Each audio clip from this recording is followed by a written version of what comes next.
Ladies and gentlemen, recorded in Fredericton, New Brunswick, Canada, it's time for Fight Night Picks with your hosts, Craig and Matt Allen.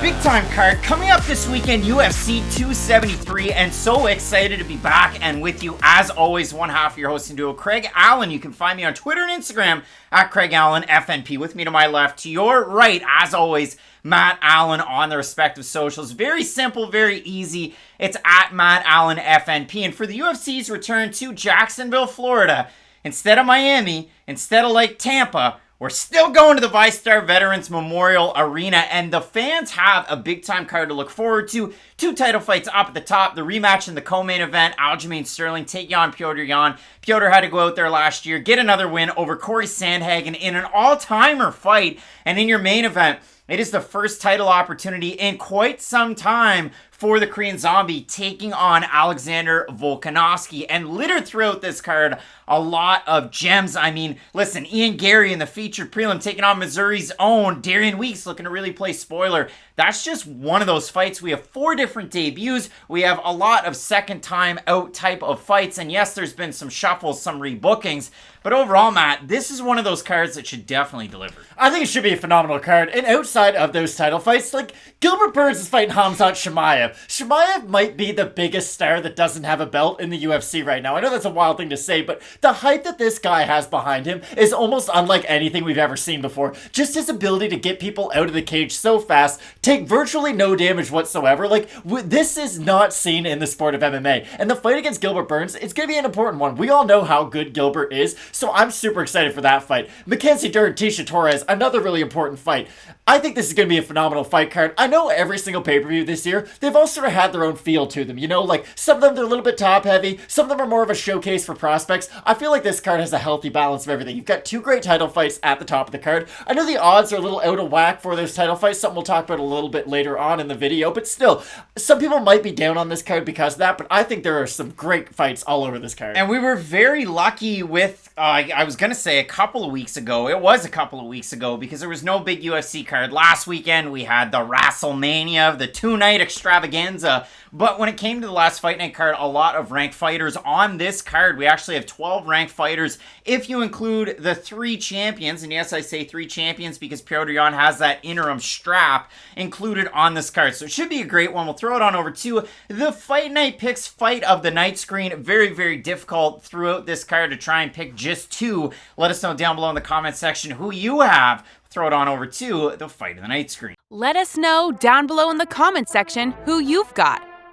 It's time for the Fight of the Night with Fight Night Picks. And listen, at Fight Night Picks, we hate to cherry pick off the top, but let's do it. I mean, listen, Aljamain Sterling, Petr Yan, if you go back to their first fight, Sterling starts out hot, and then it kind of unravels a little bit as Petr Yan downloads the game plan, plays that Floyd Mayweather game, and then he gets himself into a great opportunity. And then he throws the illegal knee, and now we're here. So ultimately, again, Yan has to go out, prove himself once more against Corey Sandhagen. Amazing fight. Aljamain Sterling's been taking pictures with the belt. A lot of people take an exception with that one, but I really don't care. So for Sterling, he's had a little bit over a year away, and he gets another big opportunity here to play spoiler defending his belt. It's wild that that is the case, isn't it? Because a lot of people do still feel like Petr Yan is the rightful champion of this division. And no matter who you feel like is the rightful champion right now, that's why they're going to fight this weekend, so we can all figure it out. I think this could be a phenomenal fight, because for Petr Yan, we all know how good he is, and every fight he's been in the UFC has been a Fight of the Night style fight. And like you said, coming off his last one against Corey Sandhagen, it's not like he made some big change to his style and became a more boring fighter after that. No, that was another absolutely crazy barn burner type of a fight. And here's the craziest thing about Petr Yan. He's a really smart fighter. I know the illegal knee against Aljamain might not exactly support that idea, but you know what I mean. Like you said, he downloads the game plan. He gets stronger as the fight goes. I think that's going to be really interesting to see what version of Aljo enters this fight. He was compromised or injured going into the first one, if you want to believe what he says. He had that really serious neck injury. So if we do get a better version of Aljamain Sterling showing up for this rematch, I don't know how this can't be Fight of the Year. Yeah, I mean, folks have to remember, this is a guy that's 20-3. If he loses the fight, he's going nowhere. And if he wins the fight, well, he's deserving of the opportunity. So great fight and nonetheless. And listen, usually Fight of the Night screen doesn't include a guy who's almost a minus 1,000 favorite, but Khamzat Chimaev taking on the toughest test of his overall MMA career. I mean, he's taking on Gilbert Burns, former title challenger. You see it in the promo packs. Yes, he rocked Kamaru Usman. Yes, he was looking very good in that fight until he didn't. But for Gilbert Burns, it's been kind of a rocky road here recently. I mean, 20-4 is the overall record. You look at that loss to Kamaru Usman. Well, what does he do? I mean, on the comeback, he's taking on Wonderboy Thompson. You never know what Burns is going to look like coming off a TKO loss like that. And he looked pretty darn good, went back to his roots, utilized some of that wrestling, and that's what makes this one so much fun, because we know with Chimaev, he has that Swedish wrestling national championship pedigree to him, and he had that weird wrestling match, I guess I should say, against Jack Hermanson that happened not so long ago. But I absolutely love this fight. I can't wait for it. There's nothing I love more than when we just figure out how good somebody who has a lot of hype behind them is. And that's the thing about Khamzat Chimaev. If you ask a regular person on the street, okay, they probably don't know who he is. But if you ask just the average MMA fan, I would say, what's your opinion of Khamzat Chimaev? You're probably going to get a wide array of answers. Of some people saying he's extremely overrated, to some other people thinking, well, he's just the uncrowned champ. He hasn't had that opportunity yet. When you're dealing with a range that wide, an opponent like Gilbert Burns is going to answer a lot of those questions for us. He's a great grappler. He's got really good stand-up. He has good cardio. He's a really well-rounded fighter. And when you're dealing with somebody who has a lot of hype like Khamzat Chimaev, you want to feed them to well-rounded fighters who are going to test them in every single area of their game. I think this is going to be a great fight, no matter what the odds have it as. Big-time fights, and it's just a shame, again, that we had to skim the top 2 out of 3. But you let us know what you have as a possible fight of the night. Gary versus Weeks. What else? Gall versus Mallet? That should be a fun one. Let us know again down in the comment section. And so it is a big time card coming up this weekend, obviously with the 2 title fights, some big fights that you look at them and they make a lot of sense to be fight night main events. I mean, Aspen, Raquel, Pennington, a couple of fighters with some of that experience. Rozenstruik versus Tybura. You have Aleksei Oleinik defending the crown of the 44-year-olds, taking on Vanderaa on short notice. And Matt, we talked about the debuts. I mean, Daniel Willie Cat, you've got Piera Rodriguez, you got Josh Fremd, and Mike Malott as well. Again, as we said at the start of this card, and even focusing back a couple of weeks, we had a lot of success over there. Looking forward to this weekend. I mean, it's a pay-per-view card. You obviously have question mark kicks. When's that? It's normally 2 hours before the prelims start, and I've got even better news for the fans out there, Craig. Since it is a pay-per-view, not only are we doing question mark kicks 2 hours before the fight card starts, we also do our own little commentary along with the main card. That gets started 15 minutes before the main card normally starts, just so we can, introduce ourselves to the fans, start the things rolling. Normally cover, the last round and a half of the last fight on the prelims, sort of leading into the main card, answer any last-minute questions, and we normally just have a pretty good time talking about the main card of fights. Should be a great time. Coming up this Saturday, really appreciate everybody for tuning in. We have a full, packed slate of fights coming up that you're not going to want to miss, so keep it locked in with Fight Night Picks, as we always say. Let's get into it. You're in Brazil. It's a Saturday morning. You're watching cartoons. You're watching Thundercat when all of a sudden Willie Cat appears on your television screen. Now, coming up this weekend, it could either be Willie Cat Daniel Santos or the aforementioned cartoon character. And we have Daniel Santos making his, I guess I should say, long-awaited UFC debut, taking on a true veteran of the sport in Tiger Schulman's own Julio Arce. And this is one of those fights that I look at it, and style for style, this one should be a lot of fun. Because if you've ever watched a Willie Cat fight, and I suggest that you do, now, if you're going to go out there and you're going to search it, you can't complain and say, oh, I couldn't find tape on this guy. I really couldn't find tape, because you either search Daniel Santos or you search Daniel Willie Cat. And it's going to be one of those two, and they're out there. A lot on YouTube, a little bit on Fight TV, a little bit on the Twitter and the Facebooks of the world. This guy is an absolute monster. I mean, he's like a Tasmanian devil if there were a cartoon character. Comparison, if there was a comparison in baseball, the guy fights like Dan Uggla hit in 2010. All forearms, all power, and all very tight and compact and enclosed. And the craziest part about Daniel Santos is this guy, of his 10 wins, 3 of them just throwing that spinning stuff. Because I don't like to curse on the channel, with the YouTubes and as it goes. But when you look at Daniel Santos, Matt, this guy is an absolute ball of fire. And he's either going to sink impressively in the UFC, or he will swim from, I don't know, like France to England in the English Channel. Going back and watching Willie Cat's regional fights is a lot like watching Zion in high school and in college. You almost can't believe the stuff that he's getting away with. It's like, wow, he's able to do this, and it's spinning back kicks to the body, spinning back fists. He does have a really unique style where he can be technical down the middle with a lot of his attacks, but he also can get wild. And when I say wild, you might think that there's a negative connotation with that, but there isn't. Like, wild in a positive way. There's sort of a sustained wildness to Santos' game that I really do appreciate. But like you said, anytime we do have these prospects who have this eye-catching talent, who do have these sort of trademark finishes, if you will, on the regional scene, those are the type of people who do seem to flare out in one or two fights at the UFC level. So we'll be really interested to see how far can Santos get, because for Julio Arce, it's weird.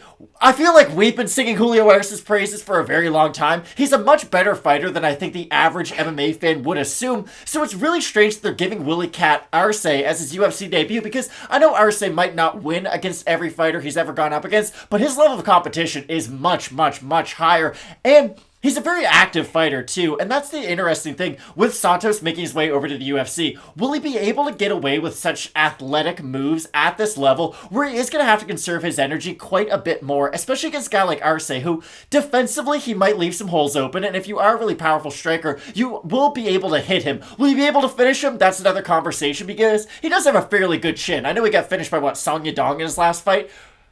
I don't care about that at all. That's one of the best fighters in the world. So I do think with Arce, this is one of those moments where people are probably more down on him than they should be. And that's why I'm somewhat surprised that Willie Cat's getting him as his UFC debut. Yeah, this fight doesn't make much sense. I mean, for Daniel Santos, he's been away from a cage in general for 2 years and 3 months. He took on a very interesting test, I should say, in Nizambek Junusov over with Brave CF. And he gets an armbar win. And when you go back and you watch that fight, they clinch, and then he just kind of throws him backwards, scrambles to the back, and he's able to get the submission win. If you go back and you watch some of these fights against Enrique Fantini, Fantini's having a lot of success at the start of that fight. It's a lot of straight shots down the middle, and Santos just kind of eats him. His head's popping back like a Pez dispenser, and then Fantini hits a wall. And if you look at Fantini's record, it is a winning record, but then you look at who he beat on the regional scene, and it's a lot of computer code. It's zeros and ones, and that's pretty much it. Fantini drops off at about the 2-minute mark, and then Santos finally starts to pull through. Craziest part about it is he has one of those spinning body kicks or spinning back kicks to the body, and it's his heel that hits the liver from tight proximity too. Like, he doesn't really do it with a ton of flair. He does it with a ton of speed, and it's very, very effective. And when you look at Daniel Santos, he comes out of Shoot the Box Diego Lima. You see it in a lot of the pictures. Charles Oliveira, you've got Thomas Almeida. Great gym now. You've got Alain Nascimento that looks bigger than all of those guys, which is kind of crazy. He's got a fight that was just booked, but I look at this and I look at all of the fights. I mean, Santos has decent takedown defense. Again, you can go back and watch his fights with either ACA or ACB. The fight against Astamirov was one of those ones that was kind of close, because when it was standing, Santos is winning the fight, but he gets taken down quite a bit in that fight. The one thing that I did actually like out of it was he gets taken down, and as soon as he's down, he's trying to work his way back to the fence, work his way back up to his feet, and 9 times out of 10, he doesn't just get ground out on the mat. It's something that you do like to see, but I want to give one comparison before I hand it off to you, because again, takedown defense for Julio Arce, legendary. I mean, Andre Ewell, Arosa, the Tamor fights, those are all finishes, but you look at it, I mean, the only guys that have tried to take Julio Arce down, Dan Ige went 1 of 13 on takedown attempts, and you also had Tamor, one of the 2 Tamor brothers, go 0 of 2. But for Santos, again, I look at this guy, and I kind of liken him to Daniel Lacerda that made his debut at 125 not that long ago. Flash and flare, good wins on the regional scene, and when he came to the UFC, a little bit of flash and flare, he got taken down, and that was kind of it. This is my one big thing with Santos, and you might disagree, you might agree. I don't have a good read on him because it's been 2 years since he's fought. Like, yes, I like a lot of the film, and I like a lot of the tape that I have watched. But when you do go back and watch a lot of his grappling exchanges, they are from fights 3 and 4 years ago, and that really does matter. So there's a version out there where we see a similar version of Santos this weekend walk into the octagon, but there's also a world where he is a much improved fighter since the last few times that we've seen him, because he is only 27, and that's been a big point as of lately that we really like to bring up. The UFC's been sort of not minor leagueifying the UFC, but we both like baseball, Craig. We understand how the world works. We're bringing in a lot of replacement players over 30. In baseball, if you're not really good, a team's not going to pay you any money because they can find somebody younger than you are and they can pay that person as little as they really need to and they can keep their overall payroll very low. The UFC does a similar thing sometimes with some of these fighters, and that's why we see some prospects, if you will, later on into their career. Santos still is a fairly young guy. I know he's 27. It might be a little bit older than some prospects, but he just turned 27. And his last professional fight, he was 24 years old. Like, this is the thing I'm trying to get across. My hair was shorter than Craig's the last time he had an MMA fight. I do think there's a world out there where Santos could be a much more improved version of himself, but it's going to be very difficult to say, wow, his first fight, he's ready to fight someone like Julio Arce, who at one point was in that like 15 to 20 range, and maybe he's fallen off a little bit from there. I do think speed-wise, he will have a little bit of trouble, especially on the feet, because with Arce, he is a phenomenal striker. He does have very, very nice technique, but the speed with some guys and get on the inside has always been a bit of an issue for him. Now, with Santos, he's someone who will fight at range quite a bit. And that's why I think this fight, on the feet, I could see it being very, very 50-50. I'm curious to see when Santos does decide to go for a takedown attempt. Because I do think that if this fight gets on the inside, if they do start to clinch a little bit, Santos does like to go for some of those like knee tap kind of trip takedowns on the inside. Like you said, Arce is not impossible to take down, but unless you have a very, very high-level wrestling background, it's going to be difficult to take someone like Arce down, who's just really good at digging for underhooks, and he's a very physical guy, especially at this weight class. If you look at it for Julio Arce, co-owner of Tiger Schulman's, I didn't know that. I read that in an article from the New York Post, and Scott Fontana, friend of the show, over on Twitter. So if you do look at this one, the last point I have about Santos before we talk about the odds, for Santos in 2016, he was booked to fight Adrian Yanez at Legacy FC 50. Then that fight fell out a month later. They were scheduled to fight at Bellator 149, again with a different promotion. That fight fell out. Bellator 149, Matt, do you remember the card? It was, of course, Shamrock versus Gracie and Kimbo Slice versus Dada 5,000. So when we look at the odds for this one, at open, Julio Arce minus 160. He's now a minus 197 average on best fight odds. For Santos, open plus 140. He is at a plus 164. And if we have a look at the Tapology vote, surprise to us is there to you, Matt, when somebody's around a minus 200 on Tapology, I usually set the over-under at around 70. I'm going to say 72.5%. What do you say, over-under? I'll say over. You're going to say over. It is over. What is that? Oh my. 1,614 total votes. 81% Arce, 73% say by decision, 17% by knockout. For the 19% that have Santos, 43% by decision, 34% by knockouts. Matt, we talked a lot about Daniel Santos. We haven't talked a ton about Julio Arce, but again, if you look at it for Arce, bread and butter, really long combinations. Incredible kicks. A lot of power and very, very good kicks mixed in with great defensive wrestling. So I look at it for Arce, a lot of positives there. For Santos, definitely the speed, definitely has good power, definitely unorthodox takedowns, and very interesting jiu-jitsu. But when it comes to breaking this one down, again, a little bit of unknown from Santos as to the whereabouts in the last 2.5 years. And I should mention, he was booked to fight a couple of different times last year, and it's really important to note the two names that he was booked against. Timur Valiev and then Marcelo Rojo. Not scrubs by any means. No, one of them's had a bad run in the UFC. But still, even Rojo, it's not an easy fight to go against him. You're going to eat some big shots. We're going to learn quite a bit about you, I'd say. That much is true, and sometimes Rojo will say negative things in an Instagram post about Deiveson Figueiredo. But when it comes to this fight, Matt, and we look at this one, I have Julio Arce in this, but in terms of confidence on the overall card, this one wouldn't be the one where I plant my flag. I like Arce a good amount in this fight, if I'm being honest. If you're making your UFC debut after a 2.5-year layoff against somebody who we thought should have been ranked not that long ago, there's quite a few things stacked against you at this point. For Julio Arce, again, I know he didn't look good against Sung Jung. Most people don't, if we're all being honest, though, and I truly think Sung Jung's...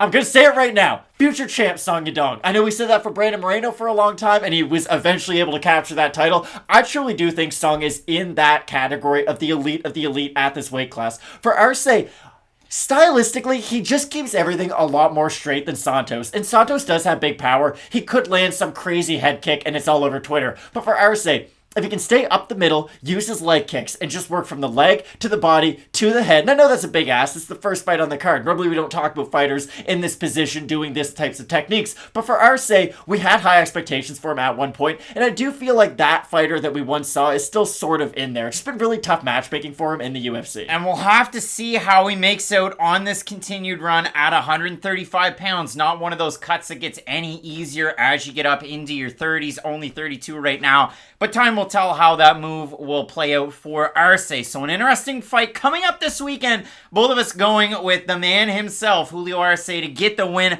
Let us know down below in the comments who you have. The always exciting Willy Cat Daniel Santos. No entry for that one on Urban Dictionary yet, but that is an egregious and aggressive nickname. Taking on Arce out of Showman's, and a big time card coming up, including 2 title fights, one in this division in the co-main event and in the main event at 145 pounds. Volkanovski, Korean Zombie. You're not going to want to miss. Keep it locked in with Fight Night Picks. We always say, let's get into it. Coming up this weekend, 2 young prospects trending in opposite directions. We have the UFC debut of Venezuela's own La Fiera Piera Rodriguez taking on Kay Hansen. And for Kay Hansen, Matt, coming into the UFC, a lot of people had lofty expectations. I mean, she was very, very young in her overall MMA career, and even still, she's only 22. Like, that's the craziest part about it. Now, I understand, again, the record, it's 7-5. It's not that hot. In her last 2 fights, both of those losses, she won her UFC debut against Jinyu Fry, and in that fight, she wasn't really able to get the takedowns going until it got into the later stages of the fight. She really turned it on. She looked very good. Performance of the night bonus in that submission, and it's a victory that's kind of aged quite well. I mean, Fry's really been able to turn it around for herself in the UFC, even at the later stages of her career. But if we look at it for Kay Hansen, and we touched on this not that long ago, because her last fight against Jasmine Jasudavicius, the Canadian making her debut, was about a month ago. So if you look at it, Kay Hansen goes out there, fights Corey McKenna. That fight, I want to make sure, was a year and 3 months ago. And you go and watch that one. Really, really close. Very, very controversial. Just like Corey McKenna's last fight against Elise Reed, where we're going, wait, a judge had that 30-27 for McKenna? Like, what are we saying? But overall, the judges in that fight, if you look at it, there were 3 29-28s for Corey McKenna. MMA decisions, 2 29-28 McKenna, 11 29-28 Hansen, and 3 had it 30-27 Hansen. Again, we talked about this a month ago. I thought Kay Hansen won that fight. A month later, I still think she won that fight. But that doesn't matter, because for Kay Hansen, her last time out, she has a fight. It's at 125. It's against the former Canadian freestyle wrestling champ and Jasmine Jasudavicius out of Ontario. And when you watch that fight, Kay Hansen can't get the takedown going. Jasudavicius is much bigger, much more imposing, and is able to really rock off those longer shots from distance, whereas Kay Hansen just can't figure out that distance management. And that's why I'm going to bring up an April Wine lyric right now. Oh boy.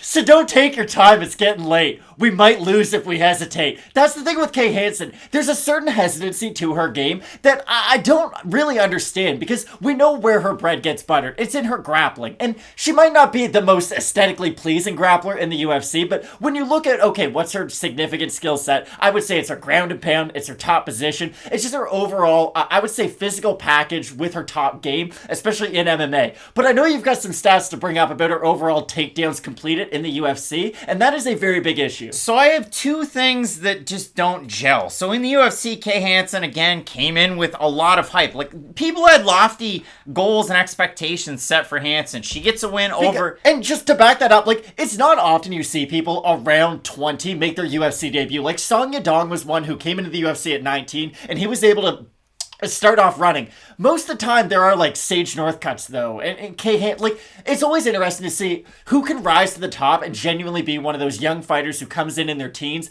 and really is able to set up their career. And some fighters, we just never see the improvement. So Hansen takes on Jinyu Fry. She's a minus 225 favorite. Then she takes on Corey McKenna. She's a minus 200 favorite.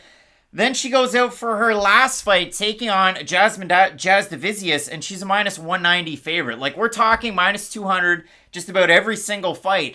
And where we're talking about where Kay Hansen is great at, again, the commentary might talk about her boxing. She had a not-so-great boxing career in 2019, an 0-2 record there, but when it comes to her overall MMA game, it's a takedown. She's 5 of 23 in her takedowns total in the UFC, and Corey McKenna is a good grappler. And Jasmine Jasavicius up a weight class is a pretty darn good wrestler. And Jinyu Fry is a pretty good grappler. I wouldn't say wrestler, but grappler when it comes to her jiu-jitsu game, it is very, very high level.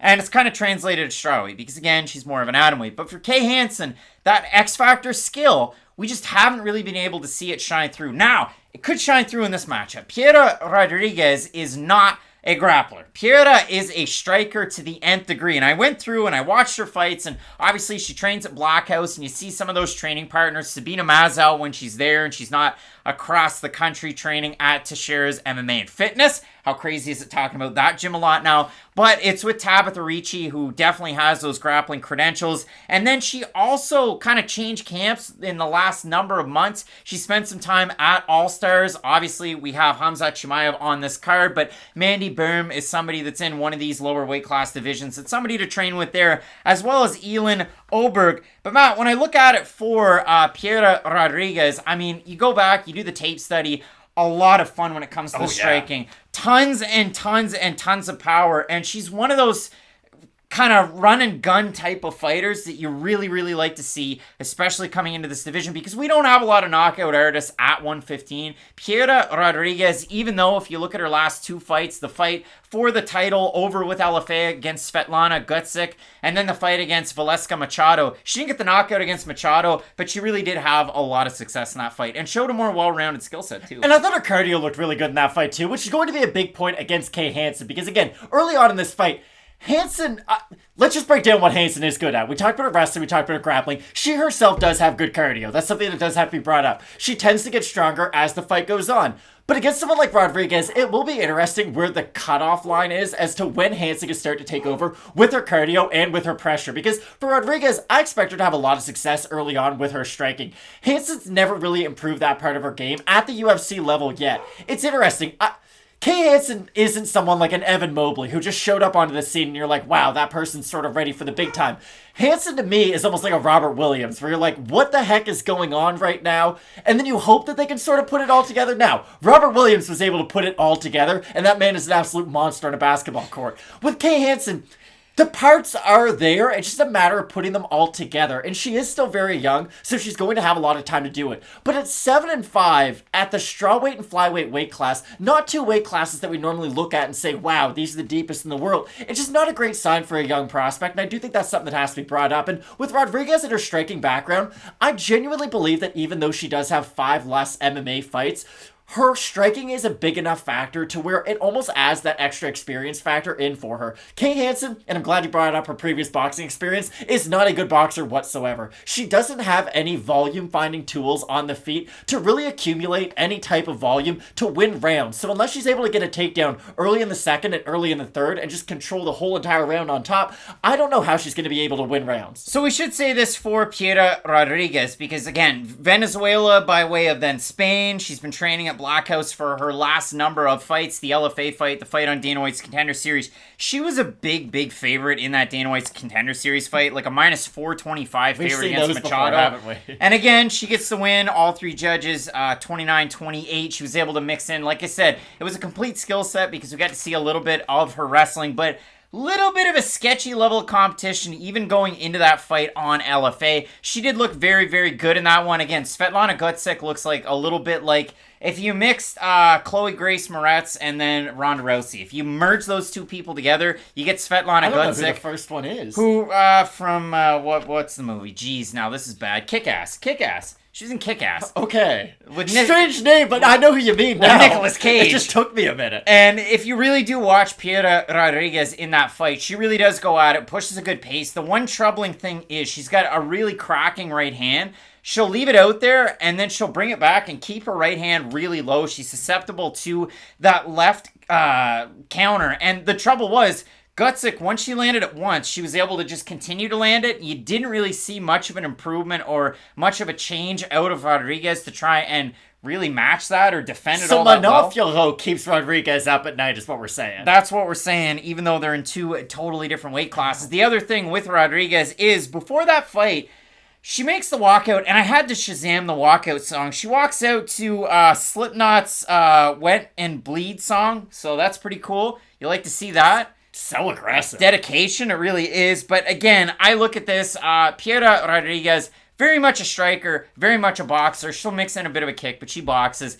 Kay Hansen, complete skill set, giant favorite in all of her other fights. Again, around a -200. When we look at this fight, Matt, a little bit of a surprise. Odds open at par. Rodriguez now a -136 on best fight odds for Kay Hansen, +112. And if we have a look at the Tapology votes, surprise to us there, to you. Honest to goodness, I have no idea what they're going to be. I'm not even going to guess. Look at that. So 1,629 total votes, 74% for the debuting fighter, 84% by decision for the 26% that have Hansen, 71% by decision. Matt, what say you?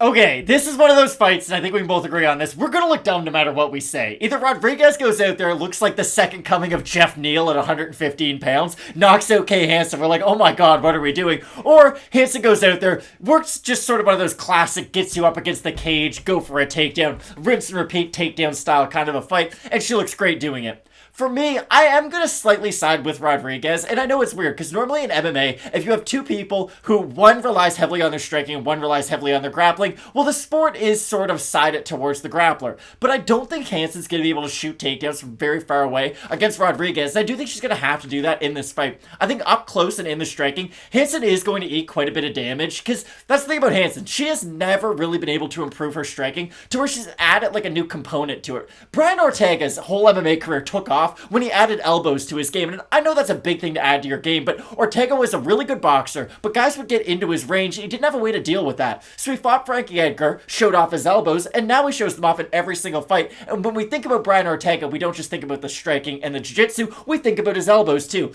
If Hansen could add some type of a weapon like that to really make use of her range and her inside fighting, I think it would open up her takedown attempts quite a bit. I just don't think she has that wrinkle to her game, and that's why I'm picking Rodriguez. It really is tricky because Gutsick, again, her level of competition before the LFA, she was a pretty big favorite in that fight. And when you go and you watch it, she doesn't really go for many takedowns. She tries to pull guard. She's a big armbar fighter. Again, the Ronda Rousey comp, and she's not able to get it.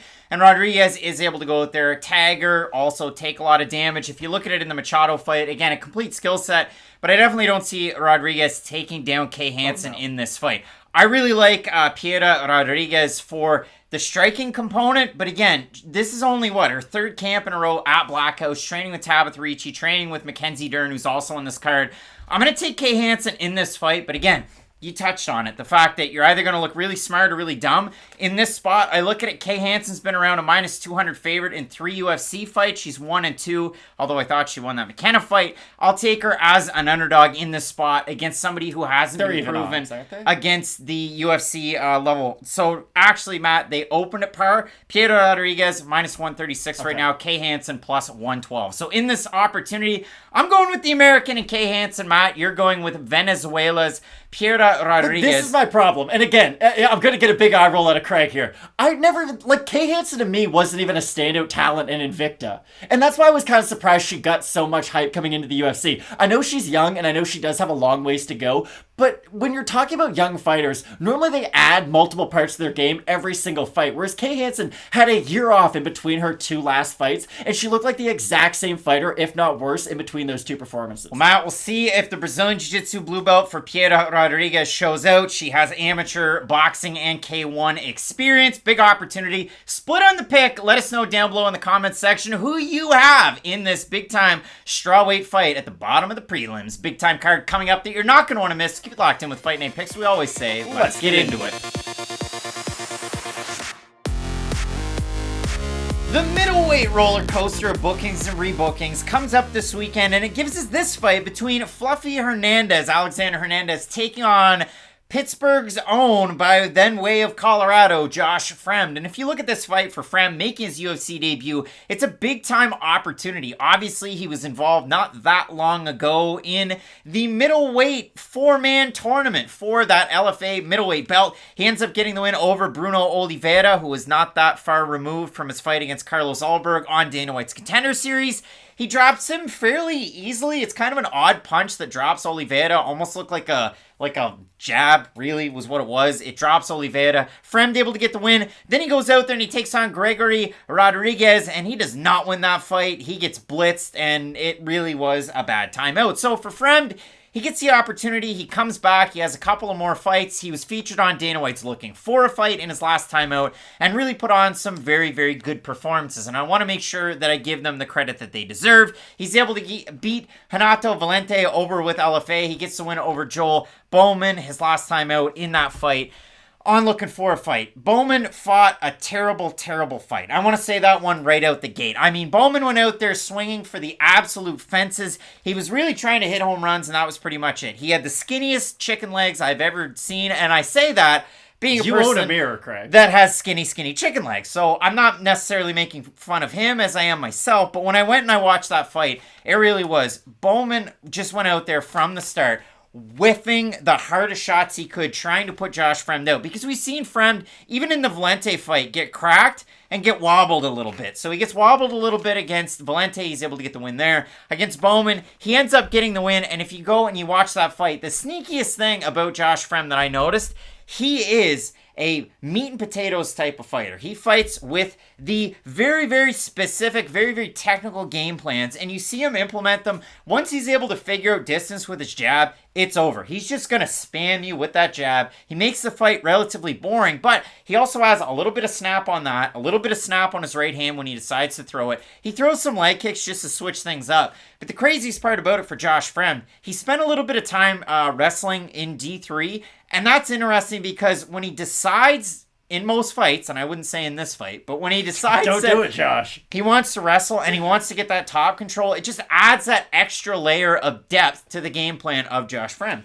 I 100% agree. And in his last loss, too, which you had brought up, I'd much rather a guy loses to Gregory Rodriguez, someone who we all know, than just lose to someone on the regional scene that we never heard of in the first. It was bad, though. I know it was bad, but again, we're talking about a good fighter who beat him. We're not talking about someone who's 0-1 who knocked him out really bad. So I would much rather him lose to a recognizable name, although it was bad, than, again, lose to someone who's just like a career regional fighter. For Fremd, it will be really interesting because I do think he's the better striker. And like you said, when he is able to find his jab and his range, he really does open up the totality of his game. But he's someone who is getting hit clean quite a bit in every single one of his fights. And I almost bring up like Dillian Whyte. Like Dillian Whyte's a really, really good boxer and he's going to fight Tyson Fury for the title. But in every Dillian Whyte fight, there's that one moment that you think he's going to get flatlined. And sometimes he does get flatlined. But he's always hurt at least at some point throughout his fight. I'm curious to see when Fremd does start fighting better strikers in this division because, let's be honest, Anthony Hernandez isn't the type of guy who's going to be able to exploit every hole in your striking defense. He can strike on the feet for sure, but he's not someone who you will look at who's progressively learning throughout their fight, finding holes as they go. I don't think he's going to have a lot of success on the feet, at least early on in this fight. I think it's going to be interesting once Josh finds his range and sort of settles into the fight, because that's when I think he's more susceptible to getting hit himself. Because when he does start to settle into the fight, it's sort of robotic. And that's the thing that I always go back to with Fremd and his striking style. It is very... It's just sort of similar across the board no matter what time the fight's at. So it's going to be very interesting if he starts out having success. Because I think if he starts out having success, we can sort of expect the fight to maintain the similar flow throughout it. But I think that if Hernandez is able to get a takedown at any point throughout this fight, he is that good of a grappler. And I think he's been able to show that throughout his UFC tenure to where you do not want to mess around with with Anthony Hernandez on the mat. I'm just really curious to see how is Hernandez going to get Fremd's respect on the feet, especially early. A little bit of an overreaction. I don't know. I mean, you look at it, when Hernandez is taking on a poor grappler, he's able to get the wins. Now, again, Rodolfo Vieira is different because I just wouldn't mess with it, though. Rodolfo had a ton of success in the first round. In the second round, fell off a cliff cardio-wise. And the thing that makes that win even more sweeter is the fact that Hernandez broke his right hand at the start of that fight, kept throwing it, and beats Rodolfo Vieira, the black belt hunter, submits him for the first time in MMA, with a broken hand. So if you look at it for Hernandez, I talked about bookings and rebookings. There was a fight that was supposed to happen with Duraev this weekend. That one fell out. He's supposed to take on Dricus Du Plessis, a ranked opponent. That one fell out. Du Plessis was supposed to hit Kelvin Gastelum.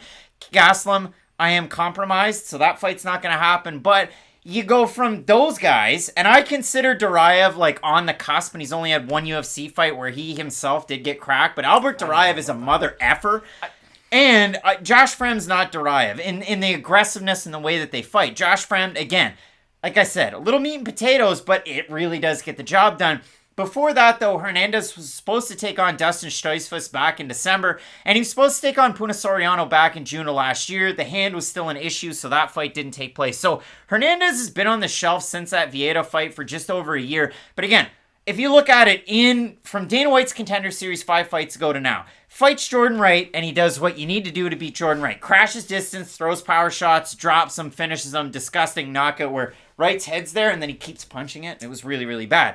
Then he comes into the UFC and he loses to Marcus Perez, where Perez takes him down and Perez submits him with an anaconda choke. He goes out there and fights Jin Young Park. I love a Jin Young Park fight. Beats him by submission. Loses to Kevin Holland, where again, that fight was kind of in Hernandez range, in tight. Holland was able to get the clinch, throw the knee up the middle. Hernandez drops. He loses his wind. He gets beat in that fight. And that was kind of near the start of the Kevin Holland 2020 Here We Go train. And then Hernandez, again, gets that win his last time out. So, Matt, again, I look at this one for Hernandez, a main training partner of Max Griffin. He's a black belt in the Marinoble MMA style.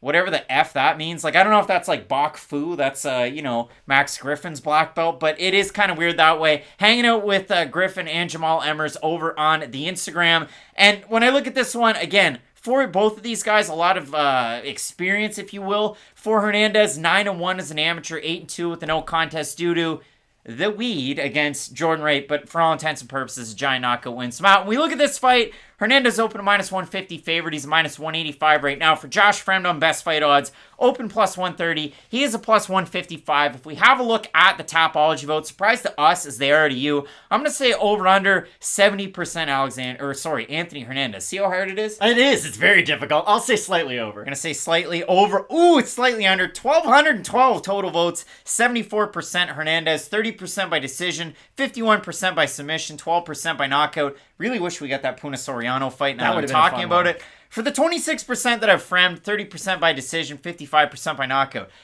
Josh Fremd is a very good fighter. I think if he wins this fight, it'll be by decision, not by knockout, which deviates away from what the fans have said. Again, I look at it. He does have power. He does have zest and pop at the end of his shots. When you crowd distance, he gets hit and he drops his right hand a lot. I talked about that with the Piera Rodriguez fight taking on Kay Hansen. But Josh Fremd is very susceptible. He can make the changes in his fights, but he does drop his right hand a lot. And he takes these long periods between his strikes on his resets.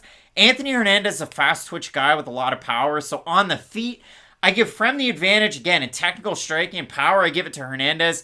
And when it comes to the grappling, wrestling, probably close. I might even give Fremd the edge. But when it comes to overall grappling, Anthony Hernandez with the submission ability, his black belt in Marinoble's martial arts. I just couldn't imagine Josh Fremd's coach right before this fight being like, hey. Being Mark Montoya. Yeah, I couldn't imagine Mark Montoya, who's an extremely smart head coach, being like, you know what we should do against Anthony Hernandez? We should probably shoot a double leg 5 seconds into it.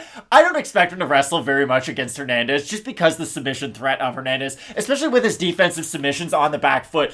It will be interesting because I think Hernandez is more likely to win by knockout early and submission later, just because that's sort of the style of his fight. If it does become more of a grindier fight, he can fall back on his grappling prowess, and then we realize just how good of a submission threat he is. With Fremd, I think he is going to have a lot of success, at least early on, with his distance management in this fight. I think the first 2 minutes, first 3 minutes, we're going to be sweating, and we're going to be really nervous about Hernandez, but I do think that every minute that goes by, Hernandez is going to be able to get a little bit closer, and a little bit closer, and a little bit closer. And that's not only going to help him with his striking ability, that's going to help him with his own takedowns if he does decide to go for them. So for me, I do slightly side Hernandez, but this is a weird fight because Hernandez has some very key strengths. He also has some weaknesses in his game too that someone who is well-rounded like Fremd could take advantage of. So I think this is a very fun fight, but I am ever so slightly favoring Fluffy. Big time opportunity for Josh Fremd coming in on short notice to get the win. He wasn't able to get that LFA middleweight title against Gregory Rodriguez. Anthony Hernandez, the real McCoy. He got that win over Brendan Allen, and then he was able to punch his ticket to Dana White's Contender Series. So a big-time opportunity for both of these guys. For both of these guys, we're going with Anthony Hernandez in this fight. You let us know down below who you got. Is it Hernandez out of California? Is it Josh Fremd, the transplant to Colorado? Big-time card coming up this weekend. 2 title fights at the top you're not going to want to miss. Keep locked in with Fight Night Picks. We always say, let's get into it. Before the UFC, Jared Vanderaa, former EFC heavyweight champion, was known as the Mountain. You can see that on every moniker. Hell, it's even still on Tapology. And for Jared Vanderaa, an interesting stat about him, he's going to be taking on the former middleweight Aleksei Oleinik, a man who fought Chael Sonnen at that division. Craziest part about it, though, for Oleinik, typically weighs in around the 225, 230 mark. For Jared Vanderaa in the UFC, he's had 4 fights, and the craziest part about it is you look at the fights that he's had, and they were all very, very recent. Only one of those fights has he weighed less than 265, and it was a fight against Justin Tafa where he weighed, you guessed it, 264. Jared Vanderaa, one of the biggest guys you're going to find in this division. The record is 12-7. The record in the UFC is 1-3. He is very much a throwback to yesteryear in the heavyweight division. He reminds me a lot of an Anthony Hamilton. We're talking Freight Train. We're talking like the guys from, I would even say like 2008 to 2010. Like you got to weigh as much as you can. You got to have a wrestling advantage over most guys, but not the upper echelon of the division. You can pump a jab, and if you need to, you can throw an overhand right. And for Jared Vanderaa... So wait, is Jared Vanderaa to MMA what Luke Voigt is to MLB right now? Just a bit of a throwback. Not the flashiest guy, but... a lot of chonk. Yeah, there's just some GM from the 1960s who would look at these types of players and be like, yes, that's who I want on my team. The guy's a man. The guy's a dude. He can really bang. So for Jared Vanderaa, realistically, when you look at it, he even trains at a throwback camp. Like, you don't see many people coming out of Team Quest anymore, but... that is where you do get Jared Vanderaa, a guy whose profile pictures amuse me. They do. I mean, his little smile and wave.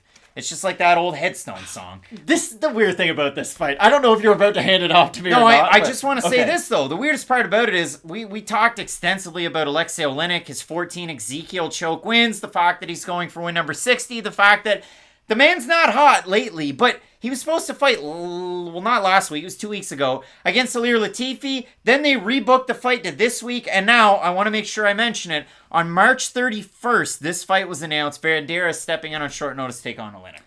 And I know we were both oddly excited about Alir Latifi versus Aleksei Oleinik, so it is unfortunate that that fight did follow, because that's sort of a weird, fun fight, if we're all being honest. Alir's been around for a while, same thing for the boa constrictor.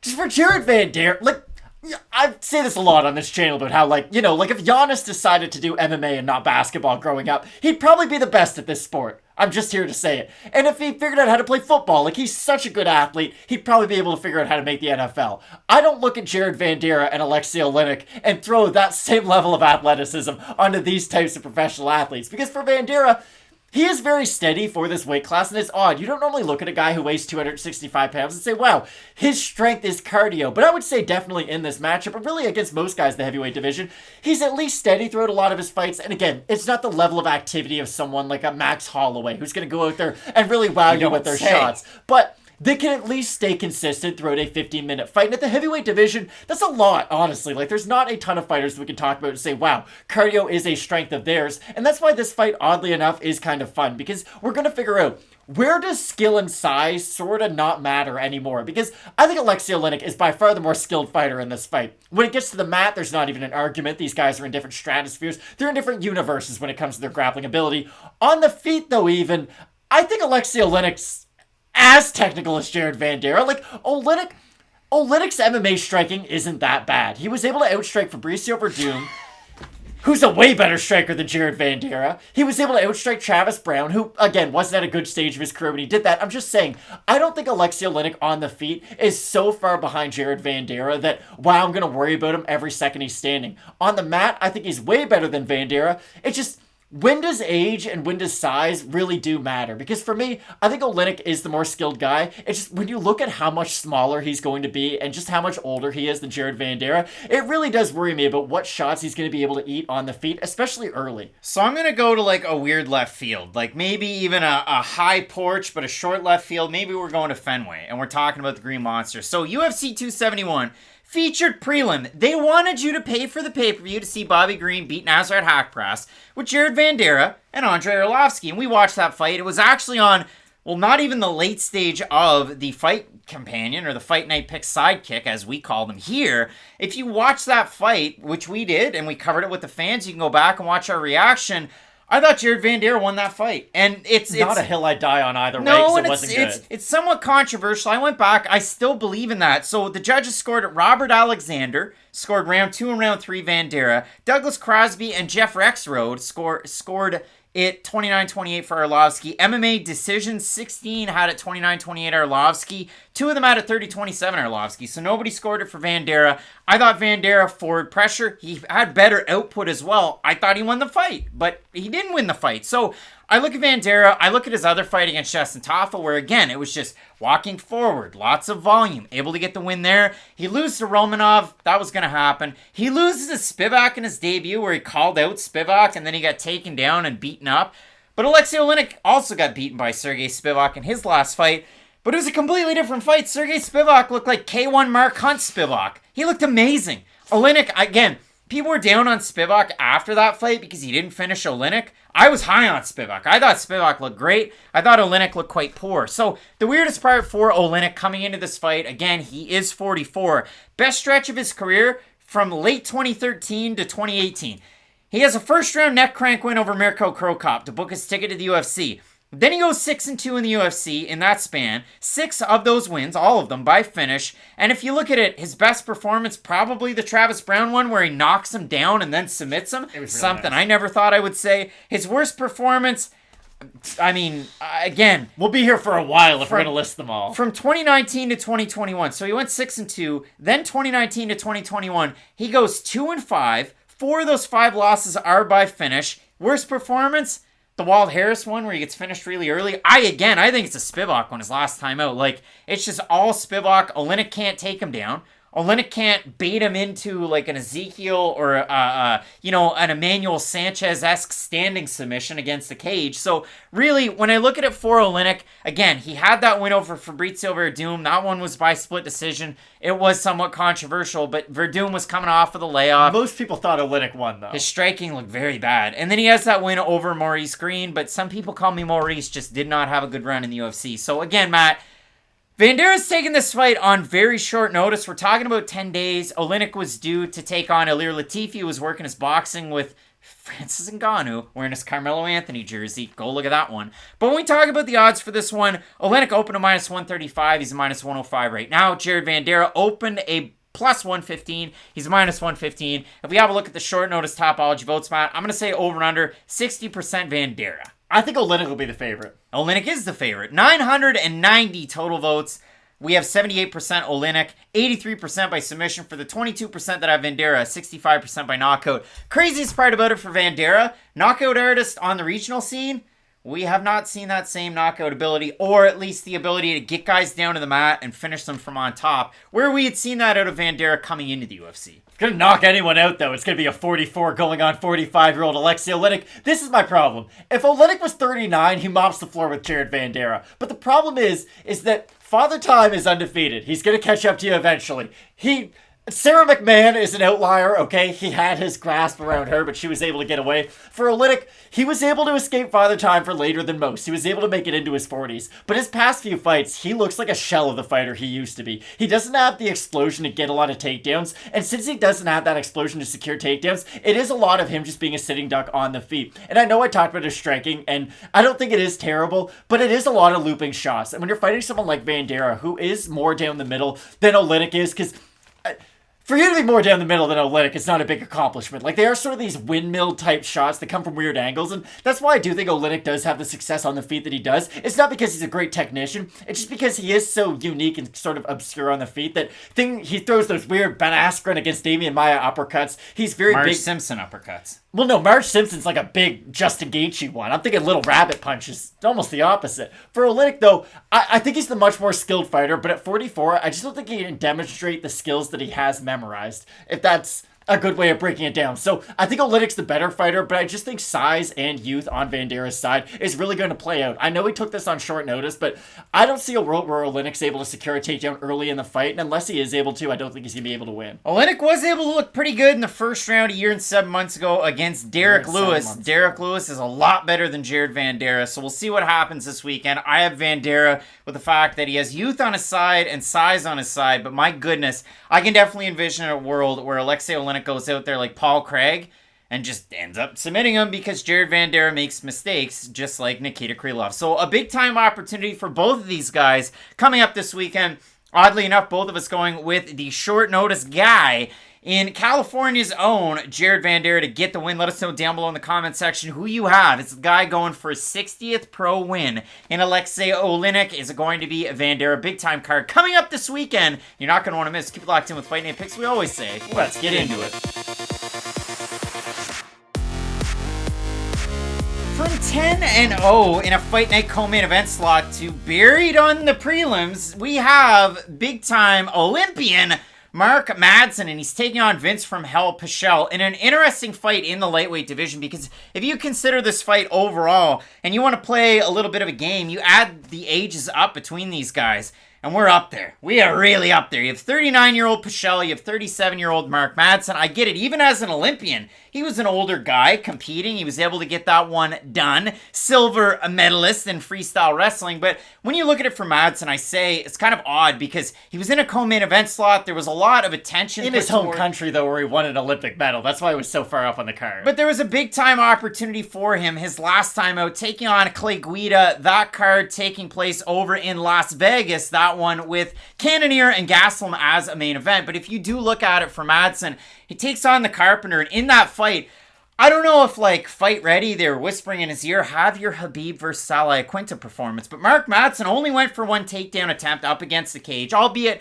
Clay Guida's squirrely. Doesn't matter if he's 25 or 45. Clay Guida's one of those guys, he's always moving, pitter-patter, throwing a lot of volume. Just a lot of that hair. His hair breaks out in about the end of the first round. And if you do look at it for Guida, great defensive hips, really good takedown defense, really good offensive takedowns when he's a better wrestler. But Guida in that fight showed us a classic Guida performance. Didn't really get his chin checked. He was able to really kind of bust up Madsen from the outside, and Madsen just walked him down. And the thing that I noticed out of Madsen in that fight, because it's been a buzzsaw for Madsen in the UFC. He finishes Danilo Belluardo in his UFC debut, looked really good in that fight. He fights Austin Hubbard, looks really good at the start of that fight, able to get the decision win there. And against Guida, it's a split decision win for Madsen. I watched that fight, and I honestly had a hard time scoring the rounds. It was that close. It really was. And I looked at it, like, one championship-wise, I looked at the total of the fight, and I thought, okay, Madsen walked him down. Madsen fought behind the jab. Madsen won the fight to me, but it was a tough one to score. Round by round, it really was. So I look at this one. It was originally scheduled to take place at UFC 271. They rescheduled the booking between these two guys. But again, Madsen, we know, wrestler. The best one, maybe. He's extremely limited in his MMA skill set, though. Kind of like Mike Grundy. And you saw Mike Grundy, again, Mike Grundy's last time out against Makwan Amirkhani, really extenuating circumstances. Father, terminal illness there in front of him. You know, we're fighting at home in England. He goes in there, quickly goes for a takedown, gets submitted by Amirkhani in a defensive submission. That could happen to Madsen. Vinc Pichel is a tricky fighter because he's from California. He's trained in California for a long time. Late career switch over to Factory X. He had the guys and Mark Montoya and crew in his corners last time out. Beats Austin Hubbard. Looked really good with his striking. Really crisp. Great kicks to the body. Good combinations to the head with his boxing. Long range attacks. Switching stances as well. If you look at it, his fight against Jim Miller, even against Hubbard, gets taken down, and I'll talk about those takedowns a bit. Gets taken down by Jim Miller. And in the Roosevelt Roberts fight, too, he's just so physically imposing when it hits the mat that he's able to reverse these positions. I don't know if he's going to be able to do it against Madsen, but hell, I don't know if Madsen's even going to wrestle in this fight, because I didn't see him do it in his last fight. I also don't know if Roberts was ever really UFC caliber. He had a lot of hype, but anyways. The weird thing about Marco Madsen is, and I've had people come at me in my DMs over this, I've been about 20% lower on him than I think the consensus MMA fan has been, because even going into the Hubbard fight and the Guida fight, like, there's a lot of holes in his game, and the more you start watching MMA, you care less about people's strengths and you focus more on their weaknesses, because 9 times out of 10, if you're going to lose a fight, you're going to lose it in the same way that you've lost it before. Like, people have these weaknesses, and then other people will watch that fight, and then they realize, hey, I can take advantage of these holes too. We've seen Madsen run into a bit of a roadblock where it's okay, you're still having success, but it's not just wrestling has become an issue for you. Now we throw cardio on top of it. Now we throw on top the fact that, well, you're not the greatest submission threat once it does hit the ground. So if you do get a takedown, the fight's probably not going to be over immediately once you do secure it. And if you're not able to just hold the guy down, get into that really heavy half guard or full mount position, your ground and pound's not really of the level of someone like an Islam Makhachev who can just go out there, hold you down, make you feel their presence, and then get the finish. So Madsen, to me, especially when he's fighting these, and I don't even look at Pichel as a borderline ranked fighter, but when he's fighting, I would say top 25 up guys, well, those people aren't just sort of one-trick ponies, and he is going to have a really hard time against people who can offer more than just initial takedown defense and some striking. And I know this fight against Pichel is sort of the Hubbard fight, but leveled up a little bit, because what's Hubbard good at? He's good at defending takedowns, or at least later on into fights. He has pretty good volume, and he's a good rangy striker on the feet. Pichel shares a lot of those same attributes, but Pichel has much more power, I would say, than a guy like Hubbard, and he has far less kicks, too. The thing that I've always struggled with Pichel is, and you had mentioned it, he doesn't have great takedown defense, but he's not a bad grappler by any means. So I'm going to be very curious to see if he is able to have any wrestling success against Madsen, or if he decides to initiate any scrambles. Because for Madsen, like you had said, he wasn't wrestling heavy at all in his last fight against Guida, but I would think that that has more to do with his opponent than anything. Because like you said, Guida's just so squirrely. He's always doing something. And if you do waste your energy wrestling a guy like Guida early on, then we know Guida's going to be able to come back strong in that second and third round. So I do think we will see a more grappling-heavy version of Madsen. I'm just curious if Pichel can have any success on those in-betweens, especially up against the cage. Because in the middle of the mat, I don't think he will have any success whatsoever. But in the cage, Pichel's the guy who, he's been in a lot of fights against a lot of top guys. I'm curious to see if he'll have any success in those areas. Going to the Walmart frozen food section for that. And when we look at it for Vinc Pichel, if you really do look at the way that he fights, when he's up against the cage, decent elbows, decent abilities to kind of get out of that clinch or at least reverse position. He's another one of those guys. Again, it's going to sound silly because for Mark Madsen, you look at it, you look at the wrestling, so on and so forth. Greco-Roman, if I said freestyle before, that was a mistake by me. But Mark Madsen is one of those guys with a Greco-Roman base. It's going to be a lot of throws and a lot of upper body strength. For Vinc Pichel, he's one of those guys, a lot of upper body strength. Poor takedown defense in the UFC. It's at a 25% mark. You got to look at the ways that he's getting taken down. So again, his last time out there, you're taking on a guy in Austin Hubbard, and you get taken down 4 different times. And I want to mention how it happens. First round, again, he's throwing kicks, and the kicks are getting grabbed, and he's getting taken down. He gets taken down by a single leg. It's a lot of different things that Madsen might be able to initiate the takedown off of those things, but it's not one of those things where, you know, a Greco-Roman guy is going to think, oh, I'm going to grab a leg kick and take him down. It's not to say that Madsen can't do it. It's just not one of those things that you see all that often. Greco-Roman's very trip heavy though, and if he catches a kick, that's going to open up all those trips. So I genuinely think Greco-Roman is going to help him a lot in this, because this thing with Madsen, again, he doesn't have much submission ability. His ground and pound isn't great, but his wrestling is going to be able to win him rounds at the UFC level, and that's been able to carry him so far. I genuinely look at this fight the same way I looked at the Hubbard fight. Madsen's going to have success until he doesn't. I'm just wondering where the sort of fall off begins as to when Pichel's going to start to have a lot of success. It'll be interesting to see too how Madsen makes out with another camp at Fight Ready. Obviously in the main event you have the Korean Zombie who's made the move over there since he's come back into MMA. I mean, I think from the Bermudez fight on, he's had Eddie Cha in his corner. For Madsen, second time out there, big time opportunity. Obviously Coach Henry Cejudo loves to pump up his fighters and have weird fighter pillows at his house. I find that very odd. For Pichel, though, I definitely give him the advantage with the striking. Much more dynamic guy. Has a lot more pop at the end of his shots. But again, it comes down to, when does Mark Madsen wrestle? Will he decide to wrestle? Let's see what happens coming up in this one. So if we look at the odds for this fight, Pichel open as the underdog, plus 130s, minus 137 over on that site. If we look at it for Madsen, open to minus 120s, plus 113. If we have a look at the total Tapology votes, Matt, surprise to us, they are to you. I know Madsen's the underdog, and he opened as a favorite, but I'm going to say Madsen over under 65%. I think it'll be slightly over. And it is over. 1,677 total votes, 72% Madsen, 81% by decision. For the 28% that have Vinc Pichel, 78% by decision. So people seeing this one going by way of decision. For Vinc Pichel, he hasn't finished a fight in some time. I know he has a really deceiving record in the UFC. It's kind of crazy. 7-2 in the UFC. Lost to Rustam Khabilov in the debut. The only other loss is to Gregor Gillespie. His last finished win was over Damian Brown, who never had a boring fight back in 2017. So again, a lot of fun there. For Pichel, he's been tested in his last 2 fights with the grappling against Miller and against Hubbard. He's passed those tests, but can he do it this weekend, Matt? What's the pick here? I think Mark Madsen's going to be able to win this fight. Again, I don't love the overall well-roundedness of his game. He really is only a wrestler coming into the octagon 9 times out of 10. His striking has shown slight improvements, I will say. But at 37, how much more can you really expect out of him, especially on the feet? He's going to reach a point where his striking does catch up somewhat to his wrestling. But if we expect Mark Madsen to ever get into the rankings and start fighting top-tier guys, he's got to get to work really soon and start becoming a lot more active. With Pichel, you kind of mentioned it for me. You did my work for me. He's not a great finisher. If he had more finishing ability, I would maybe start to side towards him. But Pichel, in my mind at least, is going to have to go out there, really rally in the second round, and really rally in the third round to have a lot of success. He could do that against someone like Mark Madsen, but I do think the wrestling of Madsen is going to at least even their cardio a little bit as this fight goes on. And that's why I have Madsen ever so slightly. But I'm going to end it on this. I won't be sold on Mark Madsen as a contender, even if he beats Pichel. Even if he beats him by first round ground and pound.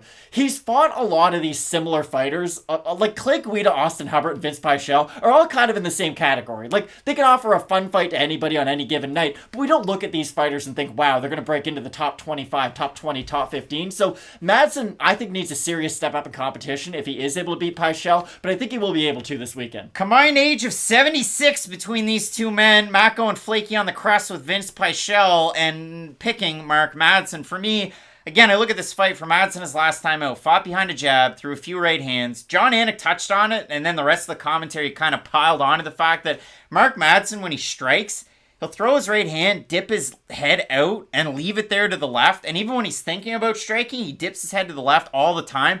Vinc Pichel throws hooks a lot. And for Pichel, his last time out against Hubbard, he had him rocked at multiple different occasions. The trouble for Pichel, he fights just like Brian Barberena. In striking and in takedown defense. Barberena, a strong gust of wind to his leg, and he's dropped right down. Like, his takedown defense is porous. And it's weird because he looks like he's trying really hard, but you're right. And so does Vinc Pichel in that Hubbard fight. He defends the first takedown really well up against the cage. Bucks him off, keeps going, throws a kick. You push his leg and he falls down. And especially as the fight goes on, it goes that way. I like Pichel striking a lot more. And for me, I have to go with him in this fight. It is a tough one to try and get because, again, this is another one of those ones. It's going to be Mark Madsen just grinding the heck out of him. Or Madsen does what he did his last time out, strikes a little bit, and I think he's not going to have much success in that. So we're split on the pick here. Matt going with Denmark's Olympian Mark Madsen. I'm going with Vinc Pichel in this one. You let us know down below in the comment section who you have. Are you with the Tapology voters? Are you with the odds? It's going to be an interesting fight nonetheless. 2 big title fights at the end of this card that you're not going to want to miss. Keep it locked in with Fight Night Picks. We always say, let's get into it.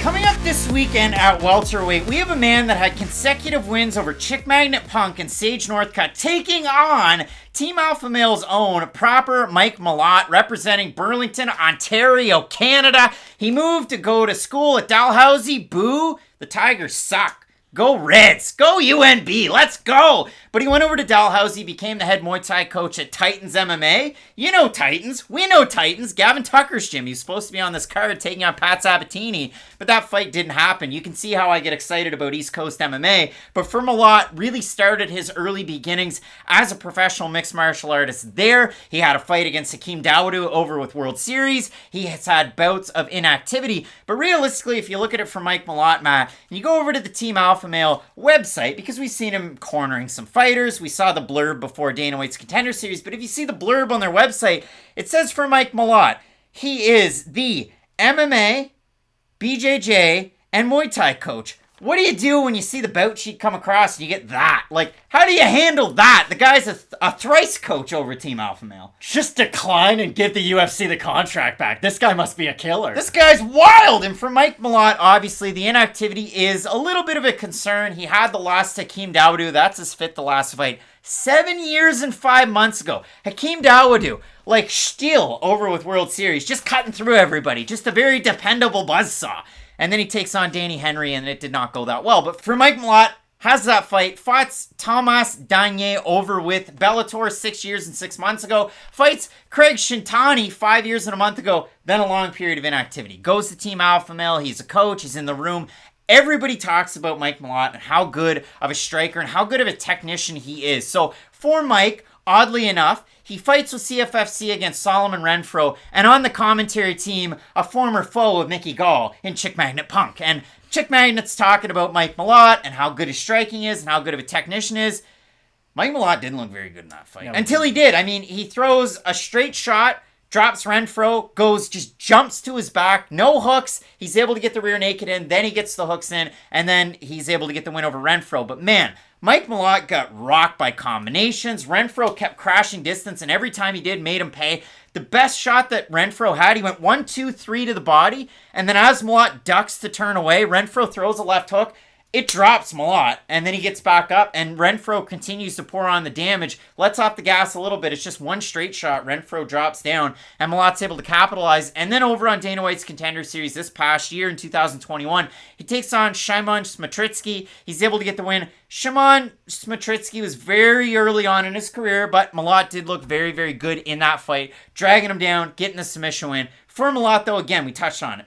Jiu-Jitsu coach, Muay Thai coach, MMA coach, over with Team Alpha Male. It is an interesting mix. It's a cosmic gumbo, if you will, that Mike Malott possesses to take on Mickey Gall. But MMA is one of these few sports that makes zero sense whatsoever. And 9 times out of 10, the fighter is not equal to the sum of their parts. And that's sort of what I'm worried about with Mike Malott coming over to the UFC, because when we talk about what his accolades are and what his skills really are, I really focus on the stand-up more than his grappling ability. And especially in this matchup against someone like Mickey Gall, who is a phenomenal grappler, especially with his offensive submission game. It's probably not the fight you want to show off how good you are at grappling. And with Gall, it's interesting.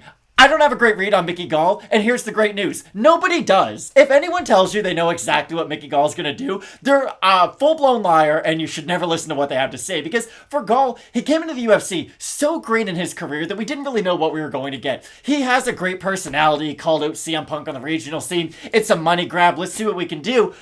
But after that whole, event, let's call it, is over, where do you go from there? Now you're a signed fighter in the UFC. You can't go back and fight amateur once you're a professional. So for Mickey Gall, he flew too close to the sun. The horse was before the cart. It exactly was. And it was really unfortunate because for Gall, he has the cart was before the horse. He has the personality, and he does have some of the skills, or at least the foundation of what a really promising MMA fighter could be. But the issue is that he just kept on fighting guys who were either way below him or way above him in the rankings, and we never really got a good idea as to, okay, who is Mickey Gall's equal? Because we all knew Randy Brown was better than Mickey Gall. We didn't really need those two guys to fight to prove that point. But I definitely thought Gall was better than Diego Sanchez. And it's like, okay, well, that's not the case either. But he beat George Sullivan, a guy who, if you're watching this video, y'all probably have no idea who that is. He had a few fights King in the of the UFC. Cage, great, George Sullivan. King of the Cage, great. But it was a tough run in the UFC, if we're all being honest. And Gall went out there and completely destroyed him. So we know you're better than George Sullivan, but worse than Diego Sanchez. How wide is that pool of fighters is what we're asking ourselves. And Gall has made improvements throughout his career, but the thing about his improvements is that they've never been the type of improvements that synergize to his Brazilian Jiu-Jitsu. He still isn't a great wrestler, which is something I worry about. He has good boxing and improving boxing, but it's still very basic, and that's something that really is going to have troubles for him, because he's not a great striker at range. So if you have good kicks, you can beat up Mickey Gall from far away, and if he does get close to his opponent, he's not the best wrestler in the world. So it's sort of like defending a pick and roll when you know the guy isn't a shooter. It's just eliminating like half the equation from your brain. You know if Mickey Gall's going to get in close, he's either going to clinch or try to box you. He's not going to go for traditional style wrestling takedowns unless your name's CM Punk and he can just do it at the start of a fight. So I just think for Gall, he was put in one of the worst situations in UFC history. I really do believe this, because if you looked at his foundation and if he didn't get that opportunity against CM Punk, he would have probably had like kind of a Bilal Muhammad career trajectory. If you look at Bilal Muhammad's career and his resume, he had a fight in Bellator, he had a fight in this scene, he had a fight over here and over there, but he was able to slowly build himself up and become a well-rounded fighter in the UFC. I just don't think Gall was given that time to sort of incubate and cook over time outside the UFC, and we've never really seen the version that we deserve at this stage. Mickey Gall trained with Joe Schilling for the longest time, and I was expecting those improvements, then I never saw them. Then Mickey Gall went and trained at Immortal Martial Arts with Matt Brown, and then all of a sudden he comes out and fights Jordan Williams, and he looks like Naaman Gracie against Mark Lemminger. And if you don't remember that fight, I'm going to reference that again later on in this card. Man, it was Muay Thai. Mackenzie Dern when she takes on Tisha Torres. But if you look at Naaman Gracie when he fights Mark Lemminger, it's like, holy crap. Like, Naaman's been a less than stellar striker in all of his MMA fights, because he's been with Bellator and World Series. And then all of a sudden against Mark Lemminger, who's a good wrestler, but a pretty good striker, Naaman's Bangkok ready. We're Jorge Gurgel. We're looking really good. So then Naaman goes out and fights Logan Storley, and Logan Storley looks like he's the boxer. Well, for Mickey Gall to relay that, he fights Jordan Williams. Jordan Williams, striker. Mickey Gall had laser striking in that fight. Like, I can't undersell it, and I won't undersell it, but I don't want to oversell it, but he did really look good. He had Jordan Williams on wobbly legs multiple times. He's able to get the fight down. He's able to submit him in that one. He looked really, really good. And then his next time out, he fights Alex Morono. And listen, straight up, Alex Morono, if you don't know him, because you should, because he's fought Anthony Pettis, and he's fought Donald Cerrone, and Knocked out Cowboy. Alex Morono has a Taekwondo base and a Jiu-Jitsu base. And he's really hard to beat because he has good volume, he has good power, he's good on the ground, very well-rounded. In that fight, Alex Morono drops Mickey Gall. He's able to really just have his way with them, not get taken down, and win a decided unanimous decision. So again, I look at it for Gall. It really is tough. He has a new podcast with Gerard Michaels, so that's cool. The GMMG podcast or MGGM podcast. That's kind of fun. But when I look at it for his opponent in this fight, Mike Malott, 2009 National Light Contact Kickboxing Champion. He was also able to get Worlds after that in 2009. No-gi champion in multiple different jiu-jitsu competitions, and you see that out of him. Muay Thai boxing and jiu-jitsu coach over at Team Alpha Male. The last Team Alpha Male coach that we had really make a run in the UFC, no, I'm not talking about Danny Castillo, who only yells when he's in the corner of every fight, but it was Alexander Munoz, and he has not looked good in UFC. I know he's a wrestling coach with Team Alpha Male. There was a little bit of hype there because he actually is a good power puncher, but he hasn't looked great in the UFC. From Malott, what I've seen, because I throw out the fights that he's had 5, 6, 7, 8 years ago, good to see, but also those fights are at featherweight and lightweight, and he is a welterweight now. So again, this is where it's going to pay out. Mickey Gall wasn't really ever the biggest guy at 170, but he's kind of filled out his frame of late. That's a very good point to bring up. Mike Malott, size-wise, again, has filled out his frame as well. Again, it's been from featherweight to welterweight, but he really does look like a welterweight at this point. And I'm really glad you bring up that point about Mickey Gall, because this is a horse that I fed until it died. Because Mickey Gall talked about, I'm going to move down to 155. It's something I could do. You're huge for 170, or at least now you are. And even back then it was weird too. Like, that was leading into the Diego Sanchez fight. He was like, maybe I could go down to 155. Then he had an awful weight cut to make 170. His cardio failed him in that fight, and he got knocked out, and he decided, hey, I'm not going to make that weight cut. It's just, with Mickey Gall, there's always an by the way, no matter what it is. And I'm just not a big fan of that at this stage of his career. It reminds me a lot of, like, Chris Duarte at the start of this NBA season. People were fired up about Chris Duarte. If you're not from Indiana, you probably have no idea who he is, but he was the front runner for Rookie of the Year like 10 games into the season. That's kind of like Mickey Gall. He was the front runner. Everybody liked him to start out. But once we started to see a little bit more tape, the holes started to become more apparent, and we did start to notice some weaknesses in his game, similar to Chris Duarte. So for Gall, it's unfortunate because anytime you say anything about somebody who has any level of hype behind them, it's sort of like the Paddy Pimblett. No matter what you say, be it positive or negative, it's going to get blown out of proportion. But for Mickey Gall, I just don't think he is the striker that he showed in the Williams fight. I do think that fight was a bit of an outlier because Williams was so worried about the overall grappling of Gall. I think Gall's going to have some success with his boxing if he can get on the inside of Malott. But I could see Mike Malott having a lot of success if he's able to stay on his back foot and use a lot of his front kicks because that's one of his better techniques. He's got a great teep to the body, a great teep even up high if he decides to go to the head with it. And I think that's a technique that would be really good to at least keep Gall off of him because the thing with Gall is that he likes his boxing, he likes his jiu-jitsu. You need to get close to your opponent if you do want to employ those two areas of your game. And I think at kicking range, Gall is going to have a lot of trouble with Malott. Malott, Brazilian Jiu-Jitsu, black belt in that Smatrisky fight. Smatrisky goes for a lazy takedown. Malott just pulls on that guillotine and cranks it. He's able to roll. He's able to get the win there. 39 seconds. It was quick. If we look at the odds for this fight, Mickey Gall opened a plus a 120 underdog, now at a plus 165. For Mike Malott, open to minus 140. He's minus 200 right now. Looking at Topology, the votes are a surprise to us there to you, but I'm going to say the fan favorite, Mickey Gall, over under 65%, Matt. I'll say under. You're going to say under. Ooh, look at that. 664 total votes, 66% Malott, 64% by decision. For the 34% that have Gall, 49% by decision, 38% by submission. Gall, it is interesting to note, We've seen him lately out of Sanford MMA. He's put together this fun partnership with Jason Jackson, and I love it. So, fighter. Really, really fun stuff there, but an interesting fight nonetheless. Again, Matt, when we go for the pick, who do you got here? Well, Jason Jackson would definitely beat Mike Malott. I think that's something I can quite comfortably say. Love to see it. He's so good. Here's the thing. Everything says Mickey Gall should probably win this fight. You have a fighter making their debut.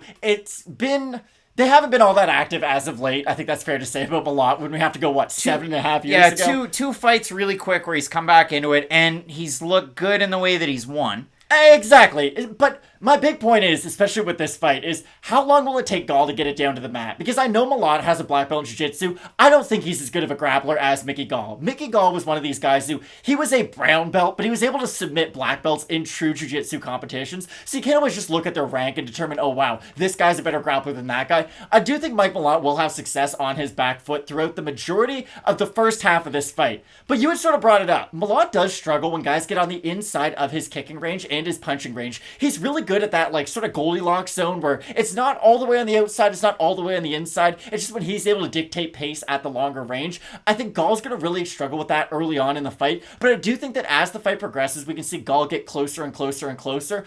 I just don't know if he's going to be able to do anything once he does get the fight close, and honestly, that's why I'm picking Mike Malott. Mike Malott, super speedy hands, great 1-2, really good teeps down the middle. If you look at it again, I mean, he's got a brother, Jeff with the Manitoba Moose. 20 goals on the season. Jeff, let's go. Pretty good season, right? Out of 52 games. Yeah. I mean, if you want to make the Jets aren't having a great year. It's been sad for old Winnipeg. But Matt, when I look at this fight for Mike Malott, again, he's trying to end Mickey Gall's Randamarco streak because it's alternating wins and losses in his last 7 fights. You could say it's a Charles Rosa streak too. But I look at it for Gall, again, if he's able to box his way in and not accept the leg kicks, which is easier said than done, I think he'll have a lot of success. For Mike Malott, great at jiu-jitsu, great at technical striking. It's a really tough ask to beat a guy like Malott for Mickey Gall. I think Gall's going to do it. As an underdog, as a plus 165, I'm going to take the shot and go with Mickey Gall. But again, would I be all that surprised if Mike Malott comes in here and he's that guy that beats Mickey Gall? Not necessarily, but for Malott, I don't know who the hell you match him up with after this. I really don't. Honestly, the same thing can be said for both. If Gall loses this fight, he's probably fighting in Bellator. It's over for Mickey Gall if he can't beat Mike Malott. It really is.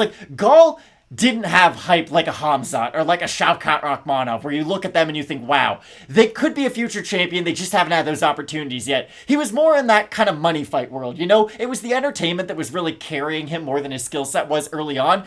But in the sport of MMA, we really only care about your personality when you're at the top of the card fighting for belts. And for Mickey Gall, he hasn't been able to get enough success to where he is in the rankings, where he is getting a lot of these media opportunities that would let him fully take advantage of his personality.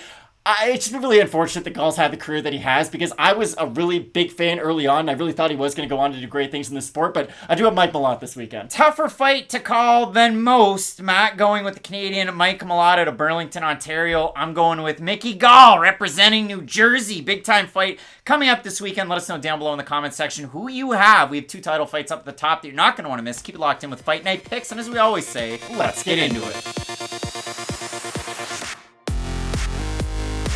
At one point in the not so far back future, Raquel Pennington was just considered a wayward former title challenger, the dust in the wind, the whatever you want to throw out there. The writing was kind of on the wall for Raquel Pennington. And whether you went with the UFC's record where they had her as 10-9 because they consider one of those 3-round fights that's an exhibition on The Ultimate Fighter as a real fight, which is kind of dumb, but they do it. We're not doing it this weekend. She was 10-8 at one point.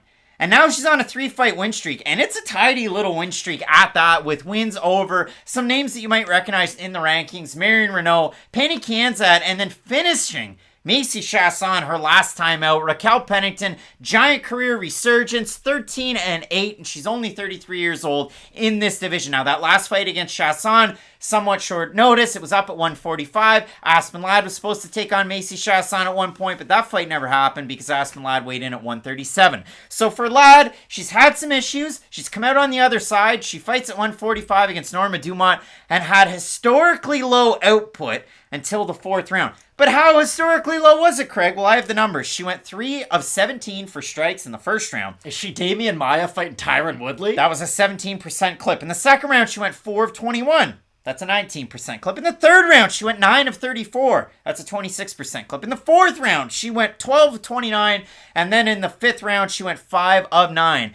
Aspen Ladd had the worst performance of her career in her last time out. And listen, yeah, the fight against Germaine de Randamie was bad. And yeah, that fight was close to home. But that fight against Norma Dumont in a 5-round main event, it was a head-scratcher of a fight even before the two fighters walked into the octagon. It's still a weird fight now. And for Aspen Ladd, so many question marks coming out of that one. I agree with everything you said, but I still think getting knocked out in 20 seconds by Germaine de Randamie is a little bit worse. Now, for Ladd, it is unfortunate because there's a few fighters that fall into this cycle where it's you get a big opportunity and you just come up short every time. And for Ladd, she has had 2 main event slots in the UFC, and that's a lot for a fighter, for any fighter. I know people get on like Anthony Smith for being in a lot of Fight Night main events, but that's because he's kind of earned it at this stage of his career. For Aspen Ladd to only be 9-2 in her career and already have 2 main event slots, it just kind of tells you where the UFC has her in their overall hierarchy of 135. For Raquel Pennington, I think you'll appreciate this one, Craig. You know who her NBA comp is. Someone who had a lot of hype, they sort of faltered a little bit, and now with a reduced role, they're shining.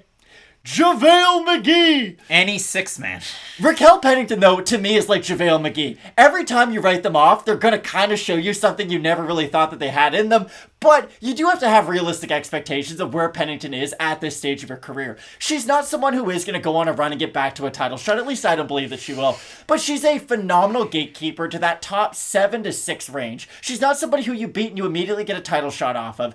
But when you do beat Raquel Pennington, it proves to everybody that, hey, you are more than just a striker. You're more than just a wrestler. Because to beat Pennington, you do have to be well-rounded. She's at least a little good everywhere. And that's the great thing about Pennington.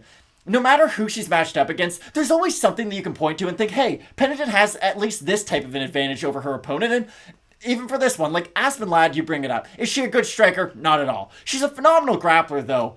But even against someone like Raquel Pennington, who herself is a good grappler, I don't think Aspen Ladd is going to go out there and completely wash her if this gets to the mat. I think this could be a very competitive fight no matter what stage it ends up in. So Matt, you said something that plays into what I have to say for this one, and the fact that Raquel Pennington, great, maybe a gatekeeper for the top 5, top 7. She's ranked 7 in this one. This fight was announced on March 26th because Raquel Pennington is a short notice replacement for your 3rd ranked Irene Aldana.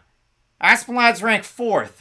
Like, it is a weird fight. It is at the top of the division. So Ladd now going down, but she's also an underdog now. And I don't normally talk about the odds right now in a video. There's kind of a formula that we follow, if you've ever noticed that. But Ladd opened as a plus 125. She's plus 163 on best fight odds. For Raquel Pennington, open to minus 145. She's minus 200. So coming in on short notice, ranked lower, Raquel Pennington is the favorite. This is the part that I don't understand. Aspen Ladd, again, you talk about buying a fighter high and selling low. Aspen Ladd in Invicta with the one fight against Sijara Eubanks and then through the UFC. Minus 270 against Eubanks the first time. Minus 250 against Lena Landsberg. Minus 185 against Tanya Evinger. Minus 260 against Sijara Eubanks the second time. Minus 135 against Germaine de Randamie. She loses. Yana? Minus 175 against Yana Kunitskaya. Minus 135 against Norma Dumont. Aspen Ladd's never been an underdog. Ever. Like, she's never been an underdog. She's now an underdog against a fighter coming in on short notice, ranked lower than her, on a win streak, and it's tiny and impressive as Raquel Pennington might be on that win streak. It's just one of those ones where I had the logic of the Kay Hansen fight, where she's been a giant favorite in her last 3 fights, 1 and 2 in those fights. She has some tools that I think will play out against Piera Rodriguez. But in this fight, Aspen Ladd's tools and Raquel Pennington's tools, they're kind of the same. They're different in different ways, and I know you're going to get to that. But when it comes to grappling, Raquel Pennington, she's one of those fighters, we're talking head and chest, like she's always pushing it up against the cage, really implementing a physical game plan. It's just odd to see Ladd as such a big favorite in all of these fights. Favorite against Dumont, loses and doesn't look good, and now we're just whoop. Like, big enough underdog. I think it's way too much of an overcorrection, if we're being honest, because Aspen Ladd's a fighter who used to fight at flyweight. And I understand she's had some weight issues throughout her career, but still, you're dealing with someone who fought at flyweight, being expected to perform at the same level at featherweight. It's just probably not going to happen. And Norma Dumont, at least up until that point, hadn't showed us that much in the UFC, if we're all being honest, but she looked really good in that fight against Aspen Ladd, to her credit. So I really do think it's an overcorrection, because if you go back just one fight before that, what Aspen Ladd did to Yana Kunitskaya should be illegal in the UFC cage. That was one of the most one-sided finishes the second that fight hit the mat, because Ladd has a game very similar to someone like Gregor Gillespie, to where when it's on the feet, yeah, you worry about them. They're a little bit basic, even though I don't think Aspen Ladd's as a garbage striker by any means. I really do think it's a confidence thing with her. Like Paul Craig talked about this with an interview with Ariel Helwani right after he fought Nikita Krylov. He was like, listen, I know in a lot of my fights I get beat up and then I get this Hail Mary. But like, if you just see me in the gym, if you see me strike, I'm genuinely a good striker. I'm just so like anxious about that part of my game when I'm at the UFC level that you guys never really get to see that. I think with Ladd, if she was just a little bit more comfortable with her own boxing, she would have some success on the inside because that's where her game is centered around anyway. So this is something we talk about a lot when we talk about championship level fighters, but the synergy that their games have and how Volkanovski, someone we'll be talking about later, he can wrestle on the inside, throw body shots, everything he does works together. Aspen Ladd has a lot of very good singular skills. It's just a matter of can she put it all together. Whereas Pennington, I don't think she does any one thing to the level that Aspen Ladd can grapple, but since she is so well-rounded and just sort of, and I don't mean this negatively at all, she has kind of a watered down skill set to where it covers a lot more areas than Aspen Ladd does. I think Pennington does have a really good chance to win this fight, even though I know I've been kind of setting that up as a pro Aspen Ladd prediction, but this is as close of a fight as you can get in this division. And it's interesting because in some divisions, there's a big separation between the top three and everybody else. Like, again, last NBA reference for at least this video. Like for the MVP right now, there's top three, Giannis, Joel, and Jokic, and then there's everybody else. In some fighting divisions, we have that too. Women's bantamweight right now, 1 or 2 good wins can get you up fighting Jessica Penne. You might even be able to fight like Amanda Nunes if they don't want to immediately do that rematch. So I know I said Raquel Pennington isn't going to get to a title shot, but the more I'm thinking about it... Jessica Penne. Sorry, the more I'm talking about it... Juliana Pena. Thank you. Could Raquel Pennington be fighting for a title if she beats Aspen Ladd? Looks impressive. Like, is that what this fight is? I mean, she beat Miesha Tate, waited a few years, and then we got a title shot. You're right. It is a weird one. We talked about the odds. Ladd the underdog, Pennington the favorite. We have a look at the Tapology votes. Surprise to us there to you. Honestly, they've been all over the board, and we don't put much stock in it, but it is a lot of fun to talk about them, so I'm not even going to guess on this one. Okay. 66% Pennington out of 1,561 total votes, 88% by decision for the 34% that have Ladd, 81% by decision for Ladd. Her main event was 5 months ago against Norma Dumont. It was an awful fight. For Pennington coming in on short notice, it was about, 3 months ago when she took on Macy Chasson and brutalized her and was able to get that submission out. Like, she got taken down in that fight and was able to get a submission win. And Macy's good. A lot of fun. Macy's great on the feet. With the grappling, yeah. Well, but beating her means you're a good fighter. Matt, when it comes down to this pick, though, again, like, when you have somebody that's a favorite all the way, and now you're that big of an underdog, is that just a great opportunity on Aspen Ladd here? Not really. I don't really look at the odds that much going into like that's just how people react to her performances after the fact. That's all the odds. But even like she was a minus 135 against Duran, and he gets knocked out quick, and then when she fights Kunitskaya, she's minus 175. But Kunitskaya wasn't on a big run at that point That's either. True. So it just for Ladd, if you've watched her fights, you kind of know what you're gonna get. If she can get on top of her opponent, she's incredibly dominant. Like she truly is. But if she can't do that, there's not a lot of other aspects to her game where you can look at and think, wow, she can consistently win rounds via her boxing, via her clinch control. Just different areas. I really look at her as a one-trick pony, but that one trick is pretty effing good if she is able to get it down to the map.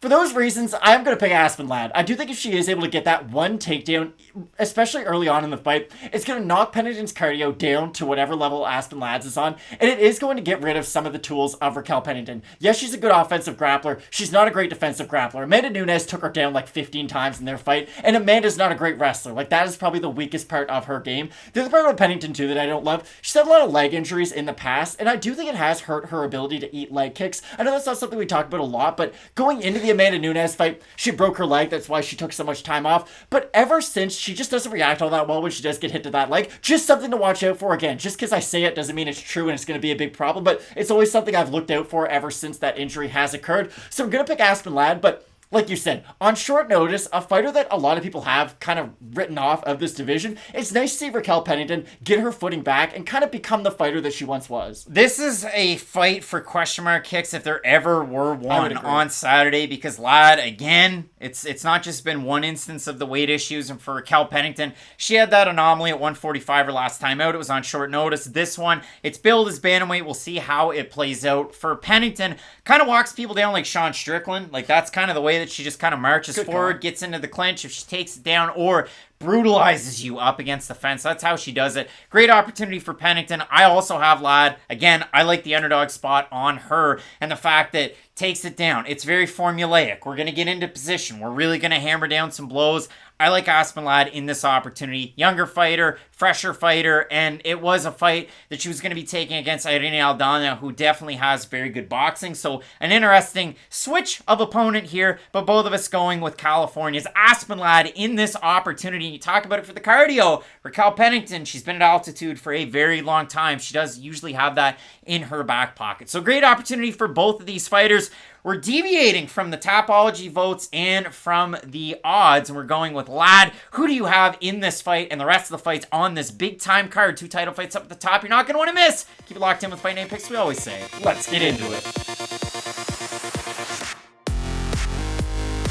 Like hockey in the early 2000s, this fight is pitting run-and-gun offense against the trap, and we're going to see which one wins out. We have Marcin Tybura out of Ankos MMA taking on Biggie Boy out of Suriname. We have Jairzinho Rozenstruik. And for Rozenstruik, it was one of those rises where in 2021, he was the leading man. He was going into the Oscars celebration like, hey, this guy might win as long as he doesn't slap the host. And he didn't.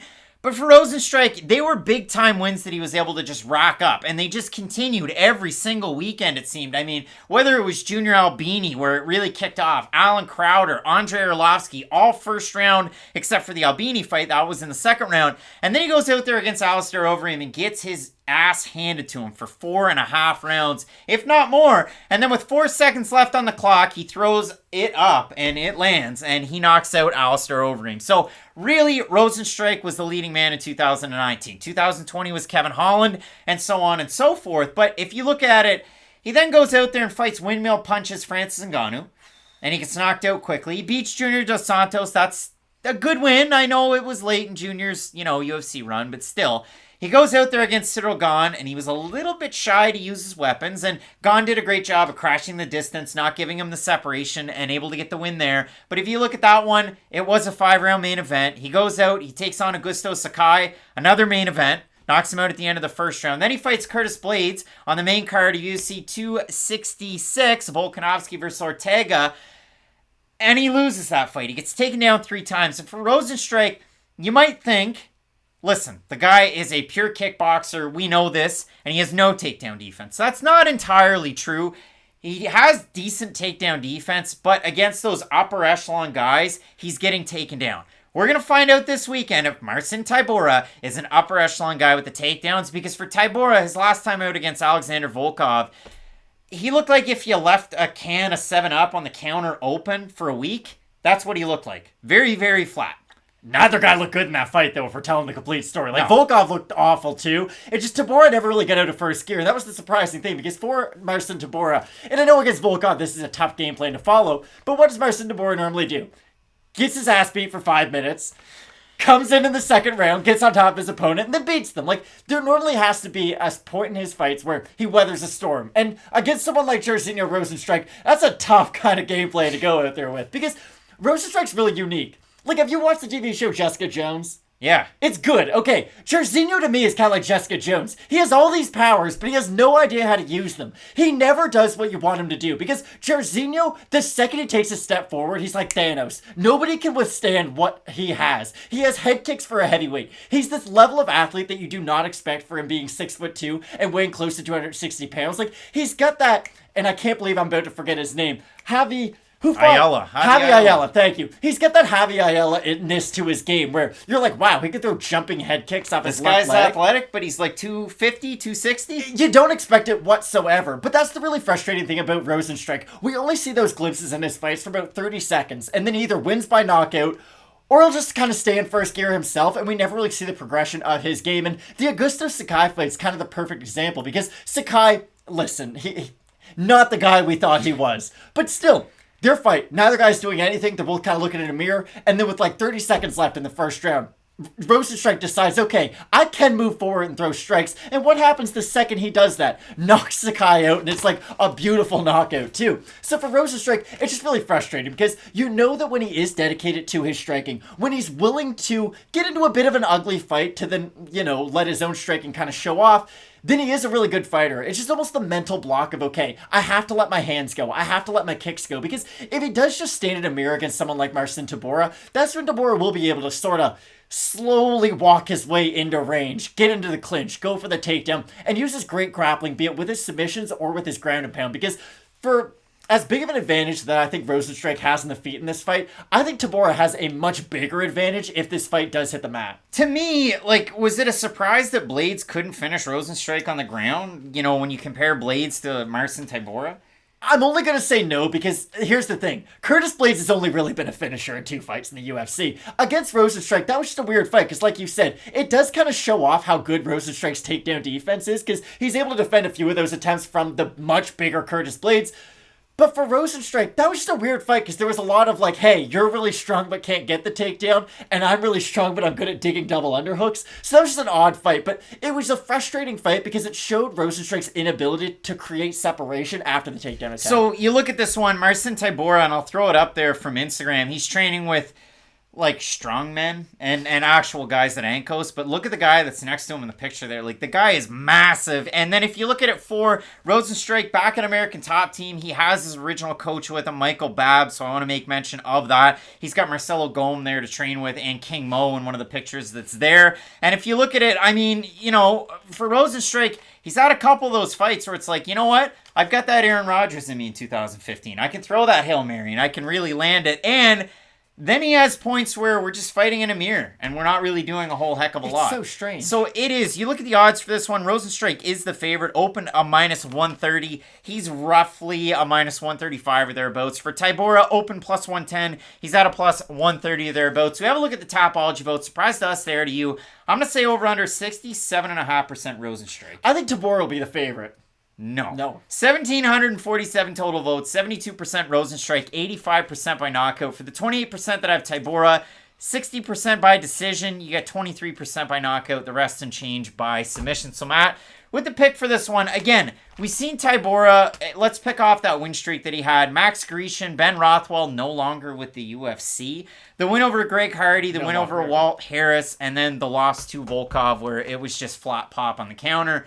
And for Rozenstruik, he did have a 4-0 start, and since then, 2-3, the loss to Ngannou, win over JDS, lost to Gane, win over Sakai, and then the loss to Curtis Blades. Who do you have in this fight? Jairzinho did hit Curtis Blades with a flying knee that would knock out, like, most horses. Like, and probably Marcin Tybura. And probably Marcin Tybura. Very good point. That's the thing about Rozenstruik. Again, every time you think he's going to be what he is, he's not going to meet your expectations whatsoever. Would you anchor a parlay to this? I'm going to make a little bit of fun of you. You did put Nikita Krylov in a question mark kicks parlay not that long ago, and I would put Jairzinho in that category of you never know what the heck you're going to get, so I would just never put money on these types of fighters because for Rozenstruik, the best version of him could honestly knock out Stipe Miocic in like 30 seconds. The worst version of him could get knocked out by Stipe Miocic in like 30 seconds. This is one of those all or nothing fights for both guys. I think Rozenstruik does have good enough takedown defense, though, to at least stop the initial takedown attempts from Tybura. And for Marcin, he doesn't have bad striking by any means. I actually do think he's an underrated striker, but he's not someone who can eat power shots from Rozenstruik on the feet round after round. And that's the one thing about Tybura. He's not a bad offensive striker, but he does struggle defensively with his striking defense. Even Greg Hardy was able to lump him up early in their fight. And I think if Greg Hardy can hit you clean, Jairzinho could probably knock you out. Marcin Tybura, a corgi guy, and for Jairzinho, Rozenstruik, on dirait que c'est un mêli-mêlo de performance. You have no idea what the heck you're going to get. It's like, I don't know, it's like a gobstopper. It's purple, but what's the flavor once I get to the second tier? I don't know! So for me, I agree. I do have Surnom's Rozenstruik in this fight, which might seem counterintuitive the way that I've ever picked any fight, because normally at heavyweight, I go with a guy that has a grappling advantage. But for Tybura, he is one of those guys. So Rozenstruik struggles when you get on the inside. It really is. Now I'm in defensive mode. He doesn't really have the offensive tools when he's in the clinch, up against the cage, so on and so forth. Doesn't really throw a lot of elbows to create the separation. For Tybura, he strikes the clinch to takedown, and then from there, you're in Marcin's world. But I don't see him having the success with that against a guy like Rozenstruik. So against what I normally say in a lot of these fights, I am taking Rozenstruik. And I do think cardio is oddly important in this fight. I feel like a lot of people, when they look at this fight on paper, they immediately go, well, Marcin Tybura has the better cardio out of these guys. I don't know about that. Like, Jairzinho Rozenstruik genuinely has good power late into a 5th round fight. that means a lot cardio-wise for a fighter. You can't just always look at the way that they fight and think, wow, this power puncher is going to get tired faster than the other guy who's the wrestler, because for Rozenstruik, that's the great thing about this sport of MMA, and that's why stats don't really matter. If you look at the stats against Alistair Overeem and you don't look at the result, you're like, oh my god, he lost a 50-40 decision. Then you look at the result, and you're like, oh no, with 4 seconds left, he flatlined him. So that's the great thing about this sport. And I do think Rozenstruik, even if this fight does go late, he can still have success, and that's why I like him in it. Both of us going with Suriname and American Top Team's own Jairzinho Rozenstruik in this fight to get the win. Let us know if we are completely off. I mean, I picked Marcin Tybura in like every fight since 2010 to get a win, so big time opportunity for both of these guys. Keep it locked into that comment section. Always loving hearing your reactions to these fights. Toss a like if you haven't already, and a subscription really means a lot to us. You could hit that one. It would mean a lot. Big time card coming up this weekend. Keep it locked in with Fight Night Picks. We always say, let's get into it. Ireland's next big star makes the second appearance with the UFC following up a big-time first-round knockout win over Jordan Williams. We're talking about the former Cage Warriors welterweight champ, the future Ian Garry, the recently married Ian Garry. Congrats. Going over to Vegas, getting married to Layla and Ali, and now we're here training out of Sanford MMA is Garry. He's had the last couple of camps over there, and in his UFC debut, bit of a mixed bag. I mean, he did knock out Jordan Williams in the first round. He received a lot of punishment in that first round. We'll talk about that one quite a bit. But he's taken on Darian Weeks out of Hewlett House, Missouri's own. And when you look at it for Darian Weeks, very well-rounded skill set. Maybe takedown defense isn't the strongest bit of his game, but offensive takedowns and offensive wrestling coupled with very, very good boxing and a tidy little leg kick bring everything together for Darian Weeks. And he got a short notice opportunity back in December to make his UFC debut against Bryan Barberena. Was able to get the second round somewhat convincingly, I would say. First round was pretty damn close, and in the third round, Bryan Barberena really kicked it into high gear. But for Darian Weeks, you got to consider this too. He went from fighting not the highest level of competition on the regional scene, and I think you can't talk about that enough. His fight to come into the UFC was against 3-4 Craig Fairley, and I don't know what Craig Fairley and Dustin Parrish before him on Mr. Weeks' record had, just this affinity for leg locks, but they kept trying leg locks. And you can't get Darian Weeks out of there by leg locks. So I don't know if John Danaher was on speed dial for the camps of those guys, but Weeks able to get out of some of those compromising positions. And even in the fight against Parrish, where he gets taken down, he gets dominated, he ends up reversing position as that fight went on and really poured on the pressure. So for Darian Weeks, very interesting prospect. Obviously for Ian Garry, a lot of hype. He's able to get that win in Cage Warriors to book his ticket against Jack Grant to win the belt, decision win there. To end up into the UFC, Jack Grant, lightweight, but still, Ian Garry, uber prospect, and a lot of people are hot and heavy on Garry. Gary's so hot right now. For Darian Weeks, it is unfortunate because, like you said, he's one of these guys who looked really impressive against guys who, let's be honest, he probably should have beat on the regional scene. And then he was getting thrown in against Bryan Barberena. Someone who, yes, there's question marks, but mainly just surrounding, medically Barberena. Tuesday of Fight Week, he gets that call. Exactly, and he did make a fairly good account of himself. I didn't think he won the fight, but he made it competitive against a good fighter in Bryan Barberena. Maybe not someone who we think is a top-tier fighter at 170, but still, if you have a competitive fight with someone like Barberena, there is a spot for you in the UFC, and that's something we can all agree on. The big issue with Weeks, though, and you kind of alluded to this at the start of the video, is that Weeks' big Achilles heel in his whole game is his wrestling defense. And I know people are pretty fired up about Ian Garry because he got a knockout his last time out, but Ian Garry is a phenomenal grappler, and he's somebody who, when he does get on top, makes you pay for every second you are on the ground under him. I see a lot of the, narrative this week just being about how Garry, have you seen his hands and how good his boxing is? I don't expect Ian Garry to beat a lot of top fighters just with his boxing at the UFC. I really do think he is going to have to implement his grappling a lot more when he does start to fight the upper echelon guys, but that's a great thing to do. He's a phenomenal grappler. He has good submission wins, great ground and pound though, and that really is Ian Garry. It might not be his specialty, but that's the one area of his game that I do like the most because it just wears on his opponent. It's an offensive tool that also drains your opponent and makes them a lesser version of themselves later on. So for Garry, I like him on the feet early on in the fight with his straight shots in his boxing. It will be interesting, though, if Weeks goes to the body of Ian Gary, because Ian Gary's as big of a welterweight as you can possibly be. And we were talking about this before we started filming. Him and Luke Rockhold are the only two guys in the UFC I can think of who it's like their only goal is to stand up as straight as possible. Jordan Wright, I guess we can throw him in that category too. It's just not really, those aren't guys you want to be in a category with. And for Ian Gary, it does worry me. It's like, when you have non-shooters on the court in basketball, it affects everything else to a certain degree because you don't have to worry about that guy as far away anymore. So we can all sort of focus on the people who do matter and who can shoot. For Ian Gary, when you stand up really straight, it might not immediately be an issue, but it's going to start to show holes later on when you start to fight upper echelon guys. Like, if Ian Gary fought, let's say even like a Santiago Ponzinibbio. I know he's a good fighter, but he's a little bit older now. He's not ranked anymore. Santiago could kick his leg apart, go to the body with his hooks, and really make him pay for some of those defensive lapses that he does have. But I'm really excited to see what version of Ian Gary we get in this fight, and if we do see the overall wrestling package of his game, because I feel like people will really start to believe in Ian Gary as a UFC prospect, and I know he has hype right now, but I genuinely do think there's another level that they could take it to if he does go out there and have maybe like a Jack Shore, Timur Valiev type fight, you know, where he's tested, he has to really dig deep and come on strong later on. I think that's the type of performance that would really get people on an Ian Gary hype train. I see this fight being a grind. I don't love the odds, and I wouldn't anchor a damn thing to Ian Gary, and I bought into the hype coming in fighting Jordan Williams, because Williams, what does he do? Well, he strikes, but he struggles with striking defense, and when you can really rock him, like, he gets wobbled and hurt fairly easily. And Williams just goes out there, crowds that distance, chases him around the cage, and doesn't necessarily even cut it. But Gary's just on the back foot, deer in the headlights, standing straight up, eating a lot of punishment. And Williams was able to mix it up well to the body and to the head. So it's one of those things that I do worry about Ian Gary now, even against a guy like, you might not have even heard of Darian Weeks. You're just a fan of Ian Gary and you found us.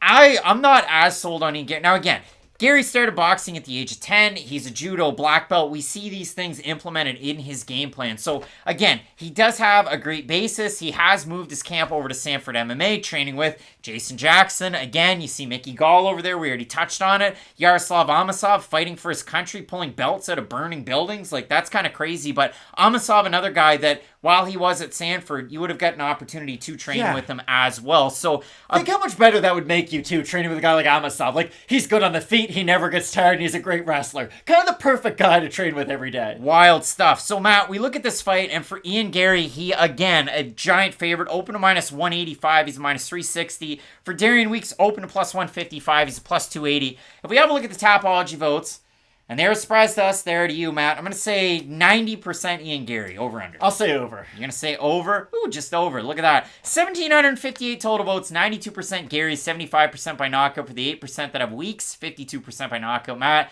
I think this fight is going to go to a decision, so I disagree with all of the voters out there. I think Ian Gary will get the win, but man, I would not be surprised. Darian Weeks has some really, really crisp boxing, great 1-2, great right hand, good ability with his leg kicks as well. I think this is a really tough test for Ian Gary. I do too. I think he's going to be able to win this fight. Now, I could see him winning by finish. I'm not going to say finish or decision. I do think he's going to be able to win, but I do think Darian Weeks is being overlooked. I don't think you can take a lot out of his last performance against Brian Barberena because he has so much stacked against him in that fight that it was borderline ridiculous if we're being honest. But I do like Weeks' ability to switch it up on the feet, and I do think body shots are going to be a really interesting thing just going along in the career of Ian Gary. He's huge for the weight class, shows a lot of his body, and he's not someone who's like really built up a lot in their midsection, so I'm really curious to see if body shots do affect him. Me. But like, okay, Earl Spence Jr. is fighting Ugas in a week, and that's the big conversation of that fight. Like, can Earl Spence eat the body shots of Ugas? He's built in a very similar way to a guy like Ian Gary, so it's just coming to mind. That's why I'm bringing it up right now. I'm curious to see if Gary will be able to strike with the upper echelon guys like Eliseo Zaleski dos Santos would be a really fun opponent for him if he's able to beat Darian Weeks. That'd be a good opponent next. So I think Gary's going to be able to get the win, but this is a tough fight. Eliseo, we want you, but it'll probably be Benoit Saint Denis if we're being honest. Big time opportunity for both of these guys, Matt. Both of us going with Ireland's Ian Gary, but not with the confidence of the almost 4-1 favorite that he is right now. Let us know down below in the comments section who you have, because I threw this one out there on Twitter, and there were a lot of people that were talking about Darian Weeks in this opportunity. Keep it locked in with Fight Night Picks, as we always say. Let's get into it. Clash of Styles is at 115 pounds, and it means a lot to this division. We have Mackenzie Dern taking on the tiny Tornado Tecia Torres. And Matt, well, I said Tornado like somebody that's from, I don't know, somewhere in the States, picked the place.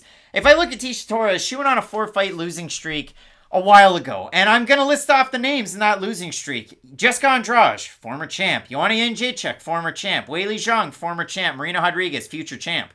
Pretty crazy how that stuff happened. So that spanned from, early 2018 to the end of 2019. Since then, 2020, a win over the recently renamed Brianna Fortino, formerly Van Buren. Then she gets the win over Sam Hughes, finishes her. That was on short notice, replacing Angela Hill. Then she gets the Angela Hill fight, and she looked very good in that one. That fight was back in August of last year. So for Tecia Torres, a little bit of time away from Mackenzie Dern. Her last time out, it was a main event against Marina Rodriguez, the aforementioned Rodriguez, future champ. That fight was 5 months ago, in a fight where Mackenzie Dern had her Brian Ortega moment in that fight, like Ortega did against Volkanovski. Mackenzie Dern was in her spot against Marina Rodriguez. Rodriguez just held on, and then she withstood it, and then she was able to really pour on her pressure with her striking, with her volume striking, which is something that you also see out of Tecia Torres, who implements more wrestling than we see out of Rodriguez. But still, this is a very, very tough fight to really talk about. It is. It is, and for Torres, she is in, it's a weird purgatory right now in the division, if we're all being honest, because you point to her 4 losses, all of those are forgivable. Those are 4 of the best fighters in the division's history. You look at her 3 recent wins, though, none of them mean that much, if we're all being honest. The Angela Hill win's a good win, but Angela Hill hasn't really looked like herself in a meaningful period of time at this point. So for me, there's still a bit of a range to where, I don't really know what version of Tecia Torres we're going to get, because we always know what her skill set is. She is a wrestle boxer to the highest degree. She doesn't throw kicks at all. She'll throw a left kick to the body every now and then to close the distance, but it's not really part of her game to where you're thinking, wow, Torres is going to be kick heavy. So she has to get on the inside and use her boxing. And 9 times out of 10, she has to take down her opponent to win a fight. It is very, very difficult for Tecia Torres to just go out there. And I really do think this has to do more with just her physicality and her size for the division, because it's really hard for her to stay on the outside and really pitter-patter away, because she has such short arms and she's very small for this division. So she is someone who, A, needs to get on top of her opponent, and B, needs to go to the body and to the head with her boxing combinations when she does get on the inside.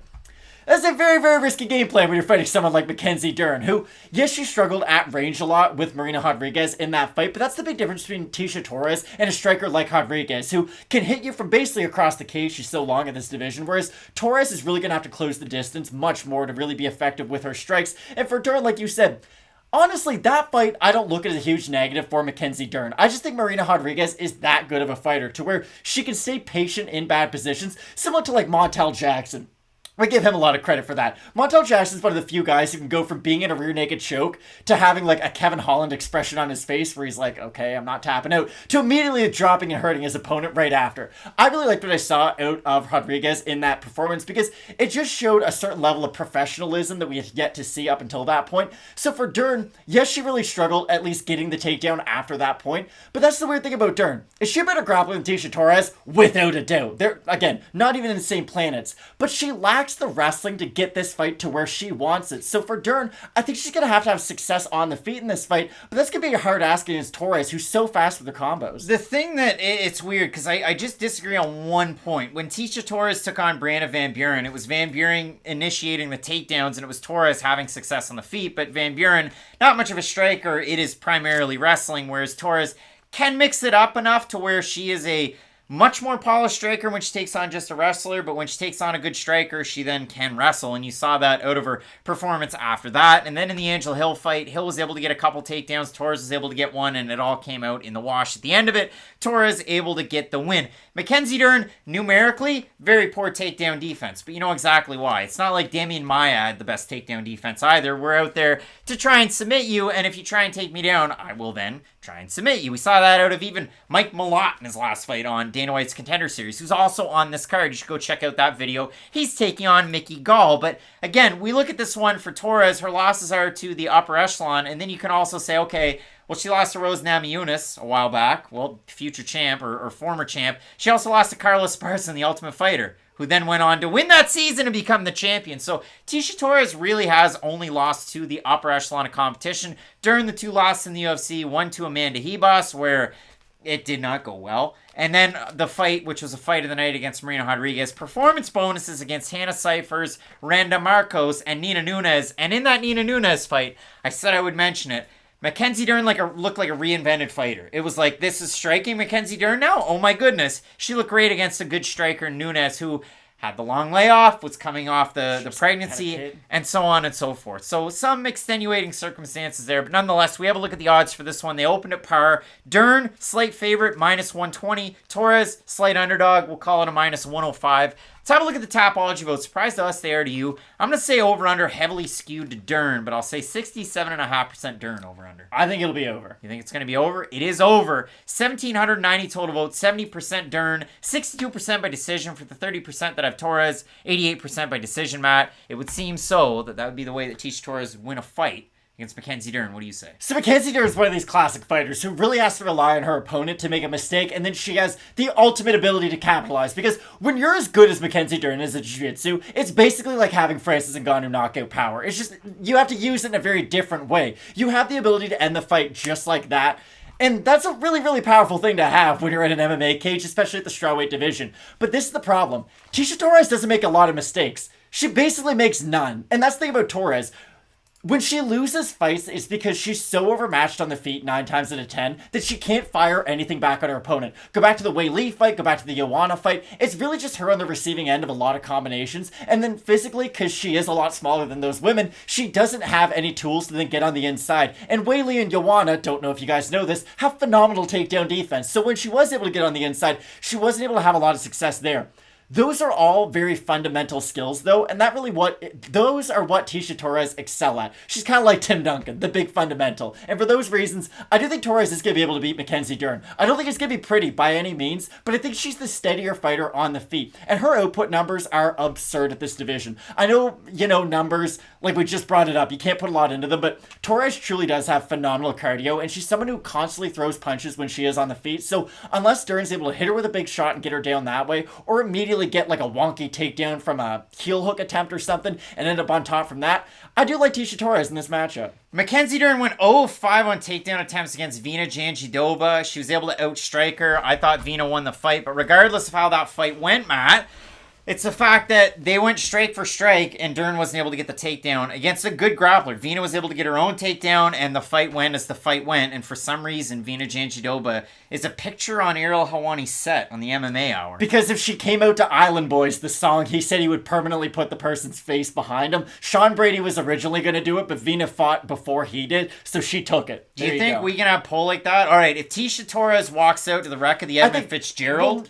I'll put Tisha Torres' picture, and then I have the record, so we'll put Gordon Lightfoot on the wall, too. I think we can make it a lot better, but okay. I mean, Wreck of the Edmund Fitzgerald, it's a great song. But when it comes to this fight, I'm in agreement here. I have Tisha Torres. I love the volume on the feet. Her strikes landed per minute number is higher than an already high number of strikes absorbed per minute that Mackenzie Dern actually has on her stat line. Again, stats and records for DJs, but Gordon Lightfoot, you never know, it could happen. Records are for DJ, stats aren't. For both of us, we're going with Tisha Torres in this fight as a slight underdog. You let us know who you have down below in the comment section. The fans and the odds, both in agreement with Dern here, so maybe we're way off in left field, but a big-time opportunity for both of these fighters. Nonetheless, in a stacked strawweight division, big-time main card rolls on. You're not going to want to miss any of it. So keep locked in with Fight Night Picks. We always say, let's get into it.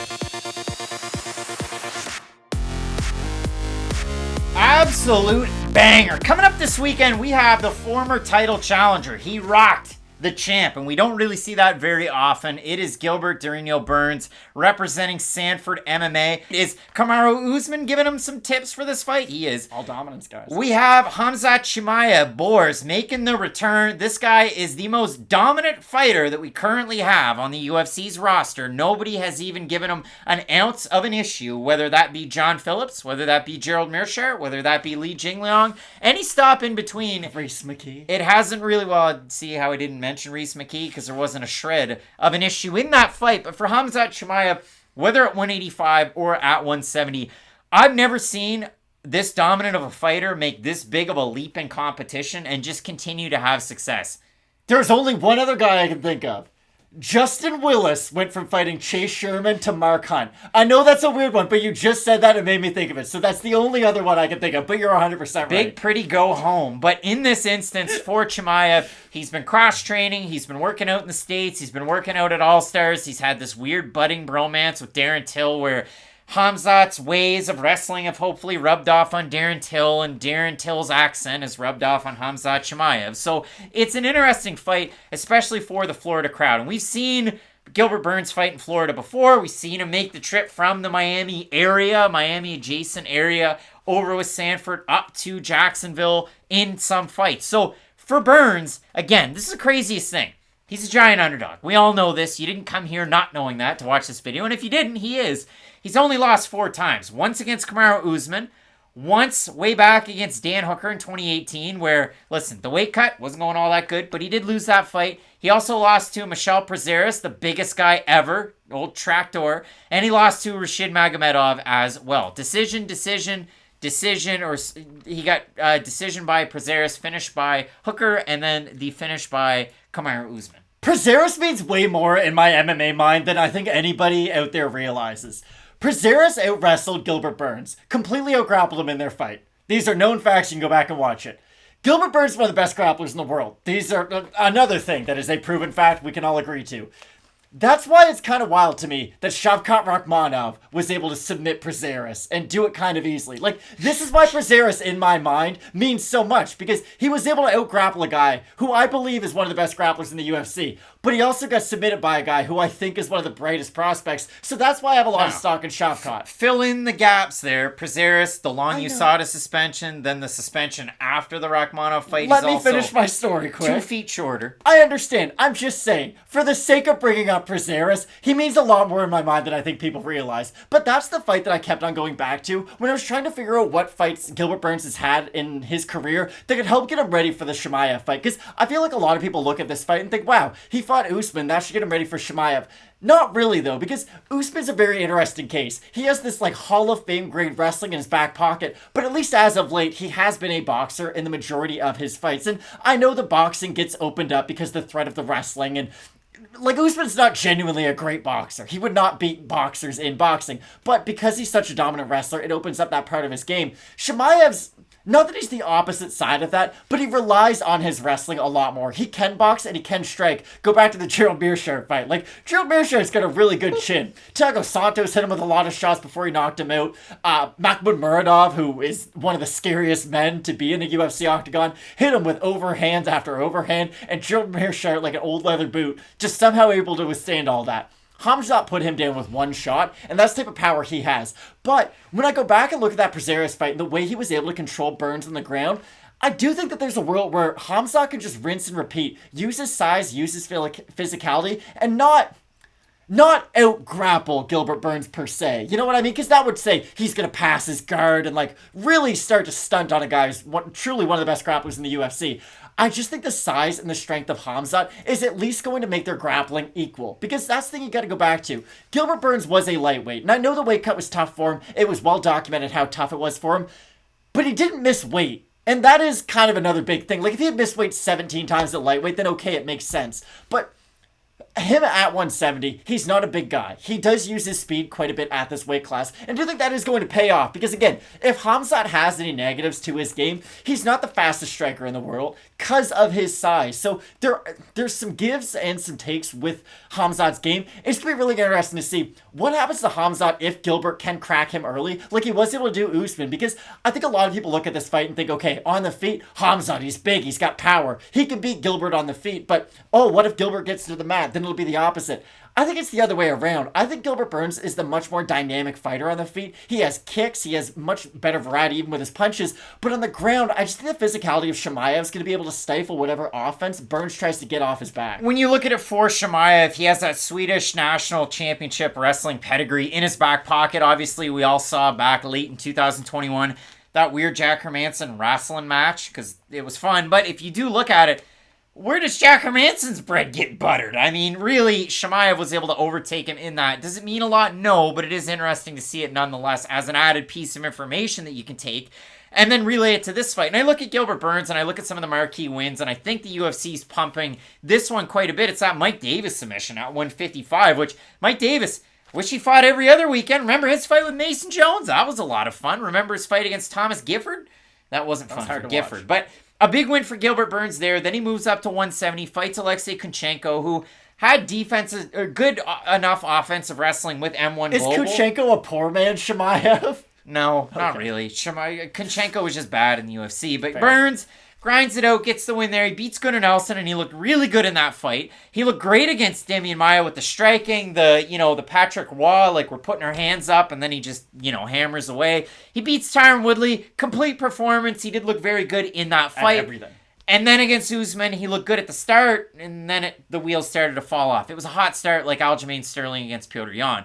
And then if you look at it against Wonderboy, people might go back and go, okay, he beat Wonderboy, and he grappled him. And he did, and it was pretty dominant. Wasn't a good fight, though. It was not a good fight, though. That's the big key to that one. It wasn't much fun. And Wonderboy, it was always a matter of, was it a when or was it an if somebody's finally going to be able to just grind him out and wrestle him and beat him. And that's what Gilbert Burns was able to do. He's not going to do that against Khamzat Chimaev. He's not. I don't see him taking Chimaev down unless Chimaev absolutely blows his load in the first round and has no cardio to no leg to stand on in a second round and a third round. That's when I could see Burns taking over. Burns, as compact as he is, as far as the gas tank is concerned, I'm not necessarily worried about it at 170, especially against a guy like Chimaev, who we've seen finish fights incredibly quickly. Well, so Burns got stronger as the Woodley fight went on, and his work rate went through the roof. Because early on, he was more of a power puncher in that matchup, and then as the fight went on, he was using great volume, great combinations. And again, this fight to me, I think everybody thinks Khamzat's going to win. Again, the odds aren't what they are if people thought Burns had a really good chance to win. But the thing about Chimaev is that he's going to have to show us more than like a 30-second clip in this fight for us to really have a good idea how he would do against someone like Usman. Because right now, Usman is the only champion currently fighting in the UFC. There's a real chance to become the GOAT of his division. We're about to talk about Petr Yan and Aljamain Sterling. Maybe you think one of those two have that ability. And same thing with Volkanovski and or a Korean Zombie if he's able to win. But for Chimaev, there's still so many questions that even if you are his biggest fan, you still almost want Gilbert Burns to have a couple moments in this fight just to see how Chimaev reacts when he is on the receiving end of damage, or if he's the one getting taken down. That's what I would like to see. Odds open at par. Chimaev now a minus 543. Average on best fight odds for Burns, plus 395 on the comeback. Tapology votes surprise to us as they are to you. Matt, I'm going to say over under 85% Chimaev. Over. You're going to say it's over? It's slightly over. Look at that. 1,898 total votes, 86% Chimaev. 8% by decision, 13% by submission, 73% by knockout. For the 14% that have Gilbert Burns, it's like one of those lifesaver popsicles. 40% decision, 30% submission, and the rest by knockout. Matt, again, it's one of those ones, I think it's tougher than the odds suggest because, again, the sample size of Chimaev against, top 5 guys, top 10 guys even, it's not quite there. I have Khamzat Chimaev winning with the physicality, but once more, this is the most dynamic guy that Chimaev's ever fought. Okay, I think Chimaev is going to win, but this is not hot take time. Who do you think of the top 5 gives him the hardest matchup, though, other than the champ? Like, for me, I think Leon Edwards is a really hard matchup for him because he can keep distance. He's not the, craziest guy to where he gets on the inside and will just start winging bombs. He's someone who can stay technical throughout a really long fight. So that's sort of who I think of as to a guy who's in the top 5 and is established, who might be able to give Chimaev a tough fight. You didn't get time to prepare for this. I'm just curious, who do you think could give him a tough fight before he fights Usman? Covington, we've seen get hit and cracked against Usman, hit and cracked against Masvidal's last time out there. But, again, when it comes to wrestling being such a good game of Chimaev and the fact that Covington has cardio, he could fight 15 rounds in MMA and just wrestle, and he'd still be fresh. So, for that reason, I would say Covington, the champ, Edwards. But then, when you look at the rest of the guys, it's tough. You know me, though. I want Shavkat Rakhmonov to fight Khamzat Chimaev. I genuinely think they're in the same, tier. I just think they haven't had the chance to, show it against these top-level fighters. I have people tell me I'm crazy in my Twitter DMs because I said this, a while ago, and then Shavkat, thank God, beat Carlston Harris. But, Shavkat and Chimaev, they just need the chance to show how good they are. I think we all kind of understand just how talented of a fighter they are. They just need the experience to sort of catch up. So I think this could be a great fight because we're going to learn something about Khamzat Chimaev this weekend. Big time opportunity for both of these guys. Let us know down below in the comments section if you think the odds are baked on Khamzat Chimaev. I do. But both of us going with Sweden's own Chimaev in this fight. Big time opportunity for both of these guys to springboard for Burns, maybe into another title shot for Chimaev. Maybe he's able to surpass everybody that's ahead of him in that line and get that opportunity next. It'll be an interesting one nonetheless. And the 2 title fights left on that card that you're not going to want to miss. So keep it locked in with Fight Night Picks. We always say, Let's get into it. Like on Xbox Original, you were waiting for Halo 2. We get Aljamain Sterling and Petr Yan 2, and I hope it's as good as that video game was way back when, all those years ago. Because the first fight between Sterling and Yan, obviously it ended due to controversy. It was just over a year ago. Sterling, your champ, he wears the belt. People are upset that he shouldn't wear the belt, but he finally goes back and he's able to nurse those old injuries. And we look at it for Aljamain Sterling. He's always had that college pedigree of wrestling in his back pocket. In certain fights he uses it. In certain fights he doesn't need to because he's just so damn crisp when it comes to his striking. And for Aljamain Sterling, as low as people might be on him and as nasty as people might get in the comment section under this video, the guy's 20-3 and he's only ever lost to really, really good level of competition. And you look at it for Aljamain Sterling. Even the 5-on-in. Cody Stamen, Jimmy Rivera, Pedro Munoz, Corey Sandhagen, and the Petr Yan fight. We just continue to get better with that level of competition. Sterling's been adjacent to the top 15 for a very, very long time. Whereas for Petr Yan, former champ over with ACB. We started the channel off in 2018 with Fight Night Picks talking about guys like Askar Askarov and Petr Yan finally getting their opportunity in the UFC. And for Yan, he's had certain fights where he's been tested a little bit. Like we've had those little tweaks. John Dodson able to do his magician type stuff and, crack Yan on a couple of occasions. The crazy fight that Petr Yan had against Jinsu San. Hell, even Petr Yan's fight they had to take in the meantime against Corey Sandhagen. Wild fight. Really love to see it. But if you look at it for Petr Yan, switch things up once more. He's gone back over to Tiger Muay Thai to get ready for this camp. And it's things that you absolutely love to see out of him. For Yan, even in the other loss that he had, consider it. He has a close fight against Magomed Magomedov that he loses. And then he goes back into the next one, and it's like a fury rising, a phoenix rising. He went absolutely balls to the wall in that fight. Just think of what you're going to get in the second Sterling fight. I truly believe Petr Yan is the #1 pound-for-pound fighter in the world. If you just break down everybody in the UFC skill set, I truly believe Petr Yan right now is the most skilled fighter. And I know there's other fighters, like Alexander Volkanovski has a very good claim to that too. He's going to be in the main event this weekend. But just think about what Petr Yan does and break down his strengths and his weaknesses. Let's start with his weaknesses.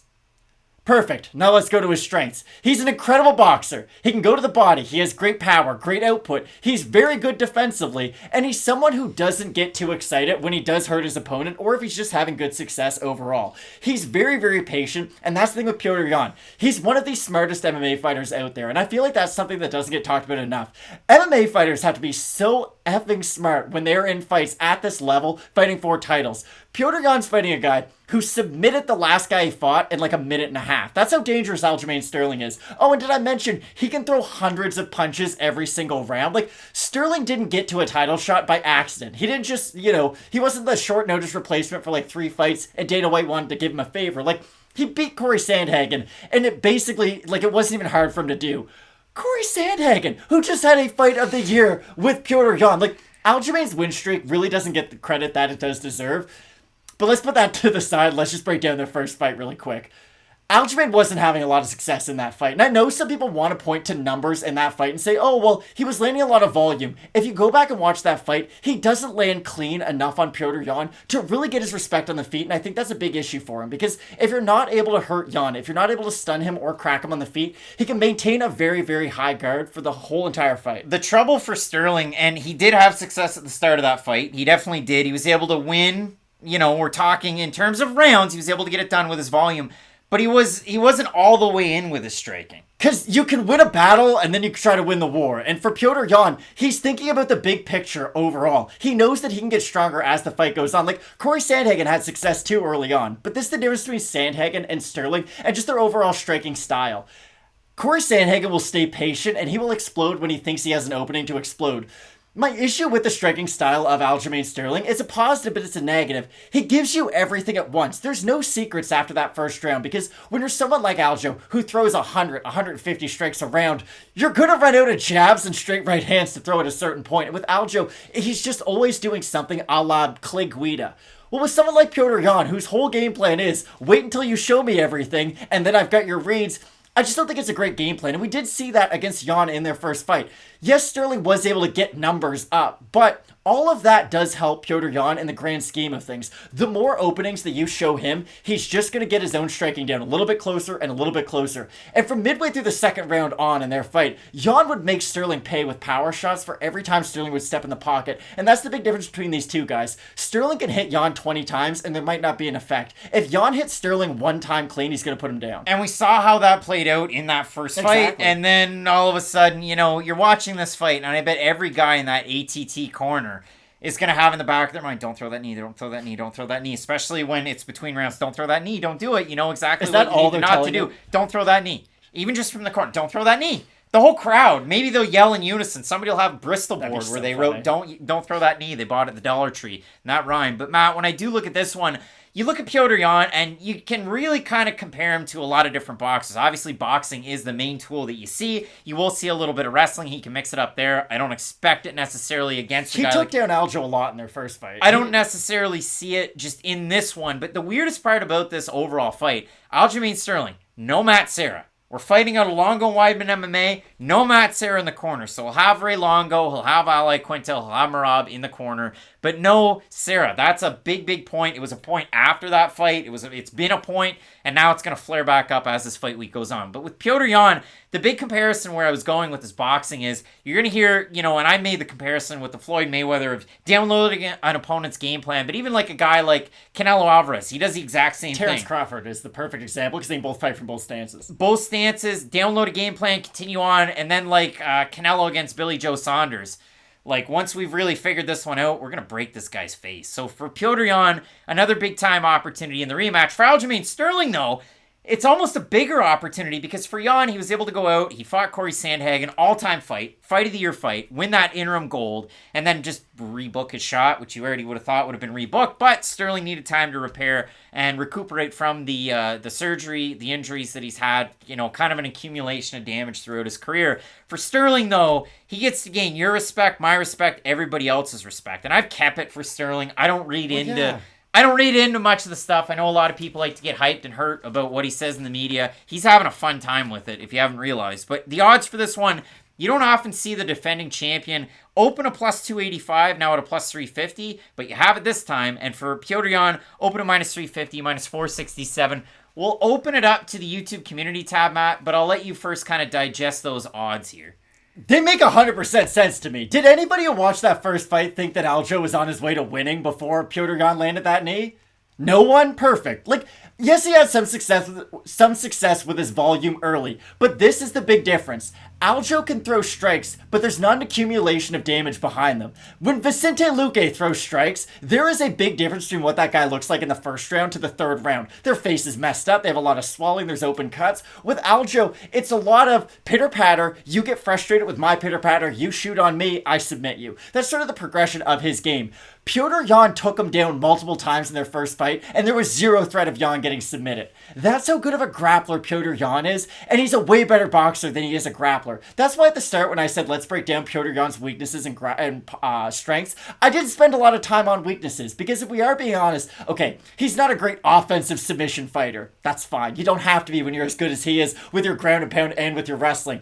And for Aljamain Sterling to be as good as he is, and me finding it this hard to find a way for him to win, just sort of speaks to how good Petr Yan is. I truly do think Petr Yan, if he is able to win this fight against Aljo, I look at him as being the most likely to knock off Dominic Cruz, as eventually getting that title of who the greatest bantamweight of all time is at the UFC level. 1,600 total votes, 84% going with Petr Yan. In the comments section in the YouTube community tab, DrewCliff82 saying, I think Yan gets it, but I think it will be more competitive than the last one. Some people seem to forget the first two rounds of the last fight were competitive. Yan won them, of course, but they were competitive. We also have Yan by legal knee this time. We also have AG saying, I wish I could have got the minus 115 on Yan like the first matchup. Owen Sweet saying yawn by soccer kick and way back up to the top. Bo said, I wonder if Sterling is going to change the game plan from the first fight. It seemed like he was trying to put as much pressure as he could on Jan. But Jan was able to make his reads and Sterling was gassing out. And that is a big deal, especially in that first fight, whereas Jan's one of those guys that builds up as the fight goes on. Sterling fights with a high pace. But in a 5-round fight, we'll see how he's able to, kind of withstand that. So maybe feel like Aljamain Sterling, it's early, but we already saw those early reads in his first fight against Piera. Not to say that it's not possible, because Aljamain Sterling, premier fighter in this division. Do not forget that. Like, a lot of people are just going emotion only in this fight, but trying to use logic to prevail. I mean, Petr Yan, again, what I saw from this guy out of ACB in the revenge rematch against Magomed Magomedov, then to come into the UFC, and yes, some of those fights, maybe they're a little more competitive than you want or whatever. Maybe they're too much fun and you expect more out of Petr Yan. But the Jinsu Sun fight, the John Dodson fight, I give you the Uriah Faber fight, like, exactly as a counter to that. So realistically for me, or the Jose Aldo fight where it was pretty much one-way traffic. And look at how Jose Aldo's looked at 135 even since that fight. So for me, yeah, I like Petr Yan in this fight. And I don't see a big difference out of the, the last one to this one here. Interesting note that Khamzat Chimaev spent a little bit of time training with Petr Yan during this training camp. Wasn't there for a long time, but I thought that was really interesting. For a good time. Exactly. So have a good time because the sun can't shine every day. I just think Petr Yan doesn't really have any weaknesses in his game to where Aljo can overtake them. Like, Aljo, more likely than not, is probably going to win this fight by submission if he is going to win. And for him to win it by submission, he's going to have to require Yan to probably go for a finish early, overexert himself, and then fight in an uncharacteristic Petr Yan way for another 20 minutes. I just don't expect all those things to break right for Aljo. I think Petr Yan is the much more powerful striker. He's the much more technical striker. And this is the last thing. I know he got hit by John Dodson. That's the only guy who's hit him clean in the UFC. Like, Jose Aldo landed a few leg kicks, but with his boxing, he had little to no success whatsoever. And even against Corey Sandhagen, that fight was really good. But defensively, Petr Yan's so good at parrying shots in tight that he's not going out there getting hit clean, even though he is getting into some crazy fights in the UFC. So I'm not worried about Yan and, is his durability going to completely fade away in this fight? So I do like Petr Yan in this matchup, but the bantamweight division is on fire right now. Bantamweight and Fuego right up there near the tippity top of my list on the last episode of Early Stoppage when we ranked the divisions. So go check out the podcast on the channel. Big time opportunity for both of these guys. Both of us going with the interim champ, No Mercy, Petr Yan. You let us know down below in the comment section who you have. Keep filling up and checking out that YouTube community tab. And the last thing that I have for you, if you haven't checked it out already, all of this is a podcast. It's on Apple Podcasts and Spotify. Rate and review. We never get to hear from anybody in the comments over there. And if we do start hearing from people over there, well, we'll start talking about it on the show as well. So check out the podcast if you haven't already. We definitely appreciate everybody's support, and we have a big-time main event for gold at 145 between Alexander Volkanovski and the man himself, the Korean Zombie, that you're not going to want to miss. So check it out. Keep it locked in with Fight Night Picks. As we always say, let's get into it. Big time fight in our main event for UFC 273. It's Alexander the Great Volkanovski looking to defend his belt, taking on the Korean Zombie Sung Jung, a man who years and years and years ago took on Jose Aldo way back when for that featherweight crown. He was unable to get the win in that fight. Obviously, the shoulder popped out. He ends up getting finished in that one. But for Sung Jung, it's been a wild road back into the UFC. He had his mandatory military service over in Korea. He comes back. He ends up having the fight against Dennis Bermudez that definitely goes his way. And it's back off to the races. He ends up losing to Yair Rodriguez in a fight he was winning until the dying second. That crazy elbow up the top. He beats Renato Moicano. He beats Frankie Edgar. He loses to Brian Ortega. And he beats Dan Ige his last time out. That fight back in June of last year. The Ige main event where he was actually a slight underdog in that fight, able to get the win against 50K Dan Ige. So Matt, for the Korean Zombie, he's really jumping the line of contenders in this opportunity. I mean, again, the aforementioned Yair Rodriguez, we've got Max Holloway, who's just able to get the win over him, but we don't want a third iteration of Volkanovski-Holloway at this current juncture. There are a lot of sharks. That was originally planned, but Sung Jung took this fight on short notice. There are a lot of sharks in that water is where I was going, but they ended up going with the Korean Zombie. A great decision because he is an all-action fighter if we've ever seen one. We see it in the countdown for this week where, Sung Jung kind of alludes to the fact that I was that zombie in my first run in the UFC, but since then, I've really tightened things up, Going over to the team at Fight Ready, Santino DeFranco, Eddie Cha, and crew. Cejudo's there. Prohashka's there. John Jones is there. Everybody's there now. Vanessa Demopoulos is there even. But when we look at it for him, he really has dialed down the wildness, turned up the technician, and the only fight that I've really seen out of Chan Sung Jung in the second run in the UFC where I kind of question it was the fight against Brian Ortega. Wait, you mean where he did look wild and not technical? That's what I kind of disagree with that point about him refining his skill set. He very much is the same fighter he was. It's just his durability is not at that same level. Yeah. And it's weird too because Chan Sung Jung has a knockout loss to George Roop, a guy who could walk into your house right now and you'd have no idea who he is. Roop? Is that him? Exactly. But it was like a crazy knockout where he flicks the leg over the shoulder. It's a really, really wild shot. And from that moment on, you didn't really know what you were going to get with Zombie. You kind of knew, okay, he's an exciting fighter, but is he a good fighter? Then he was able to have that really nice win over Leonard Garcia, because that's what people forget. He has one of the all-time great fights with Leonard Garcia back in WEC, and then they ended up having their rematch in the UFC, where, of course, he gets that beautiful twister. That was the first... for the longest time, and he held that record for years and years and years till Bryce Mitchell came along and was able to get his own twister. But Chan Sung Jung is an interesting fighter because he is kind of living proof that you don't have to be good, you have to be exciting. And that's very disrespectful to what Korean Zombie is because he is very, very good, but when you look at his record, it's not the record of someone who should be fighting for the title right now. And that's the other thing. He is taking this fight on 6 weeks' notice. I know that's not crazy short notice, but normally for a championship caliber camp, you're doing 10 to 8 weeks. Normally it's 8 weeks, and then if champs want to add that 2 extra weeks on, that's what they'll do. I do worry a little bit about Chan Sung Jung with a slightly limited camp because, again, when you're fighting for championships at the UFC level, any small little hitch can really make a big difference. So I do think that that's something that we should at least bring up because, again, Max Holloway was originally scheduled to be fighting Alexander Volkanovski this weekend. He had that shin injury, knee injury, gets taken off of the fight card, and then all of a sudden, medically, now Max Holloway is able to fight. That was really weird, and that's why the odds are where they are. Like, for the Korean Zombie, I do think there is a way for him to win this fight. It's just extremely streamlined, because for Volkanovski, what is he not good at?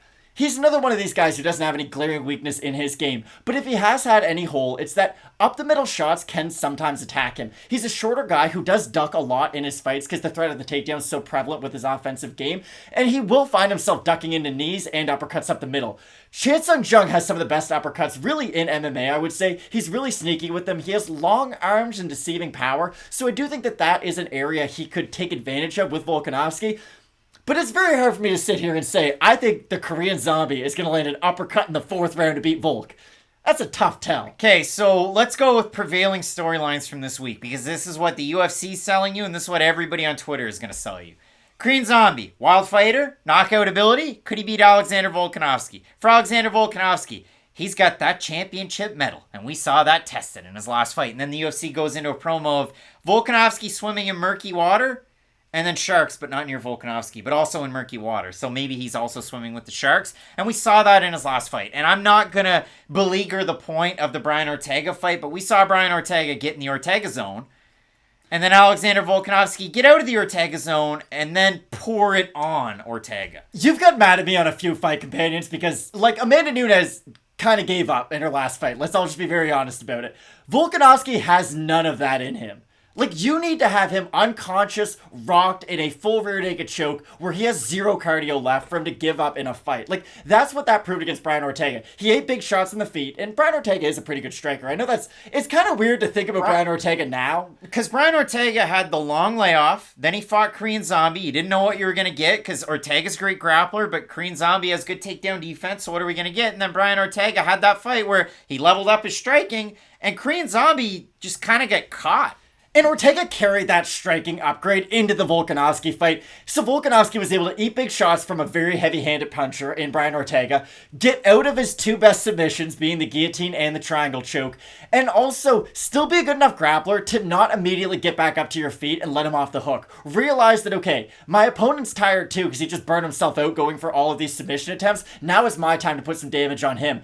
Those aren't just skill sets at their highest peak. That's a fighter who's constantly thinking while he's in the cage too, and that's sort of the overall X factor of Volkanovski. Is he the flashiest striker? No, although skill-wise, he is as skilled of a striker as there is. Is he the best wrestler? No. Does he have the best cardio? He's up there, but probably not. Is he the smartest fighter? I would argue he is up there, though, for in-fight IQ. He doesn't put himself into compromising positions unless his opponent's really able to put him in one, and that's why I do think Volkanovski's got a great chance to win against the Zombie. And when you compare Volkanovski, and let's talk about some tight positions that he's been in, because again, those Holloway wins, those were controversial somewhat, and then if you look at it, in his fight against Ortega, he was in that bad spot early, and then you look at the two guys at the end of the fight, and yeah, Volkanovski's got some cuts and some blemishes. Ortega looks like a pincushion if there ever were one. So when you do look at it, I mean, for Sung Jung, he is able to out-grapple poor grapplers. I know, again, the twister against Leonard Garcia in their second fight. But the craziest part about Korean Zombie, he has his own takedowns too. Like, he can get himself to that position. He doesn't just have to knock you down, which you would assume. And in his fight against Dan Ige, he haven't had success in the wrestling, where that's a portion of Ige's game that he prides himself on out of Extreme Couture. And I guess that's my question for you. So we both agree, he didn't look very good against Brian Ortega whatsoever. He looked flat. Exactly, and he had a really good rebound performance against Dan Ige. Was there any one thing in that Ige fight that you think he can carry over to this Volkanovski matchup? That's the real thing. I mean, you consider it for Ige and the opponent. Again, you get a big win over Gavin Tucker, and then we end up with Korean Zombie. Like, we're here, and then we're here. And then for Korean Zombie, you beat Dan Ige, who's here, and then you go way up there with Alexander Volkanovski. Like, I don't see him having success with the wrestling against Volkanovski, because if I thought anybody was going to have success against Volkanovski in the wrestling, I would have assumed, I almost tossed out an F-bomb, but I would consider, like, JBC, Junior Bacon Cheeseburger, Jeremy Kennedy. If Jeremy Kennedy, that's the part of his game. Well, he didn't have success in it. Volkanovski pounded him out. Okay, maybe even Chad Mendes. Well, that didn't happen in that fight. So, again, if those guys didn't have success, I've seen Volkanovski fight volume strikers. I've seen him fight power punchers. I've seen him fight high-level grapplers. I've seen him fight wrestlers. He's run the gamut. Alexander Volkanovski's rise to the title wasn't like these hand-picked opponents. Like, he fought the creme de la creme. Hell, he even fought Jose Aldo, if you want to round it out. So for me, with Volkanovski, those guys couldn't beat him at this point in his career. 33, you're past the 31, 32 of like the pinnacle, but he's still right there at 23-1. I have a hard time picking against Volkanovski, not even looking at the odds and the Tapology votes. I agree 100%. I am glad that you brought up his age, though, because this is the last thing we're going to mention about Volkanovski. He's been hurt a number of times in his last 5 fights. Chad Mendes dropped him in their first fight. I guess they only had 1 fight, but Chad Mendes dropped him. Max Holloway hurt him twice in their second fight with up the middle shots. And Brian Ortega didn't drop him before the guillotine, but I gotta be honest, I kind of think he hurt him with the right hand when he catches the kick and he falls down. I think he kind of got wobbled by that shot too when Ortega falls into the guillotine. Again, just because I'm saying it doesn't mean I'm right, but I do think he was hurt on the feet in that fight at least one time. So, like you said, he's 33, which doesn't mean you're past your prime by any means, but we're starting to ask those questions right now, and we have seen him get hurt a few times in his last few fights. If Zombie is able to put a big uppercut up the middle in the first round, he could hurt Volkanovski, but again, other than that one very specific method of victory, I do like the overall well-roundedness of Alexander Volkanovski. Volkanovski open to minus 330 favorite, minus 750 right now for TKZ, open to plus 265, he's plus 505. We go to the phones. We go over to the YouTube community tab, and over there, 1,900 total votes, 85% Volkanovski. In the comments section, Devin says, as much as I want Korean Zombie to win and end his career having won the belt, I think Volk is going to easily win by unanimous decision. We also have Bill, who's saying, like the promo says, TKZ is a lethal weapon. If you can't figure out a striking, you're going to be in for a war, and you're taking a ton of damage. Ortega was able to figure it out, made TKZ look kind of flat in their fight. I think Volkanovski will be able to find the holes, too.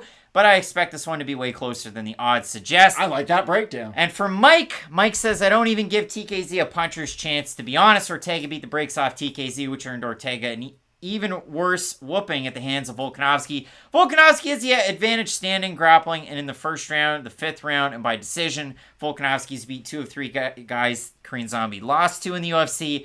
The Aldo one, that was a while ago, but it does count. And beat Max Holloway twice in between doing so. If he wins, my mind will be blown. MMA math works when it's this clear cut. So, yeah, I mean, for me, I have Alexander Volkanovski for all the points that I made earlier. But, Matt, this is going to be one of those fights that's featured on Saturday with the Fight Night Picks Sidekick. What's that about now? So here's the thing, if you guys have been following this channel for a while, you know that whether it's a fight night or a pay-per-view card, we get on 2 hours before the card starts, and we give you one last chance to sort of go through the card if there was any weight miss, if someone looked bad on the scales. Something crazy happened throughout the week. Exactly, any little tidbits of news that we can share with you guys as I hit my head on the stage behind us, that's what we try to do and share it with you. But like you had mentioned, this isn't any weekend, this is a pay-per-view weekend, so 15 minutes before the pay-per-view card starts, we are ready. We do I'll let you say the name of it because I almost called it the fight companion again. It's the fight sidekick? I mean, Matt, you gotta have the preparation involved. The Fight Night Picks sidekick. There we go. We have question mark kicks, we have side kicks, and hey, maybe like Cage Warriors, eventually we'll have a hook kick. I don't know. Perhaps. Maybe we'll see what happens. But we have the Fight Night Picks sidekick. It's going to take place. You saw me do it, but it's going to take place coming up on Saturday, 15 minutes before that main card. We hang out with you. We offer commentary. We answer your questions. It's one of the most fun things that we do with this channel, so make sure you check it out. If you haven't tossed a like, really drive that video up throughout the week. I went ham making that graphic for this week with the neon, so that was a lot of fun, and I certainly appreciate all the support that we felt into 2021. It's been a wild year already for Fight Night Picks, and it's thanks to you folks out there. So subscribe so you know when we go live on Saturday, and make sure you toss that like. It means a lot to us. Thank you so much. Hopefully you enjoy the fight week. Keep it locked in with Fight Night Picks, and as we always say, let's get into it.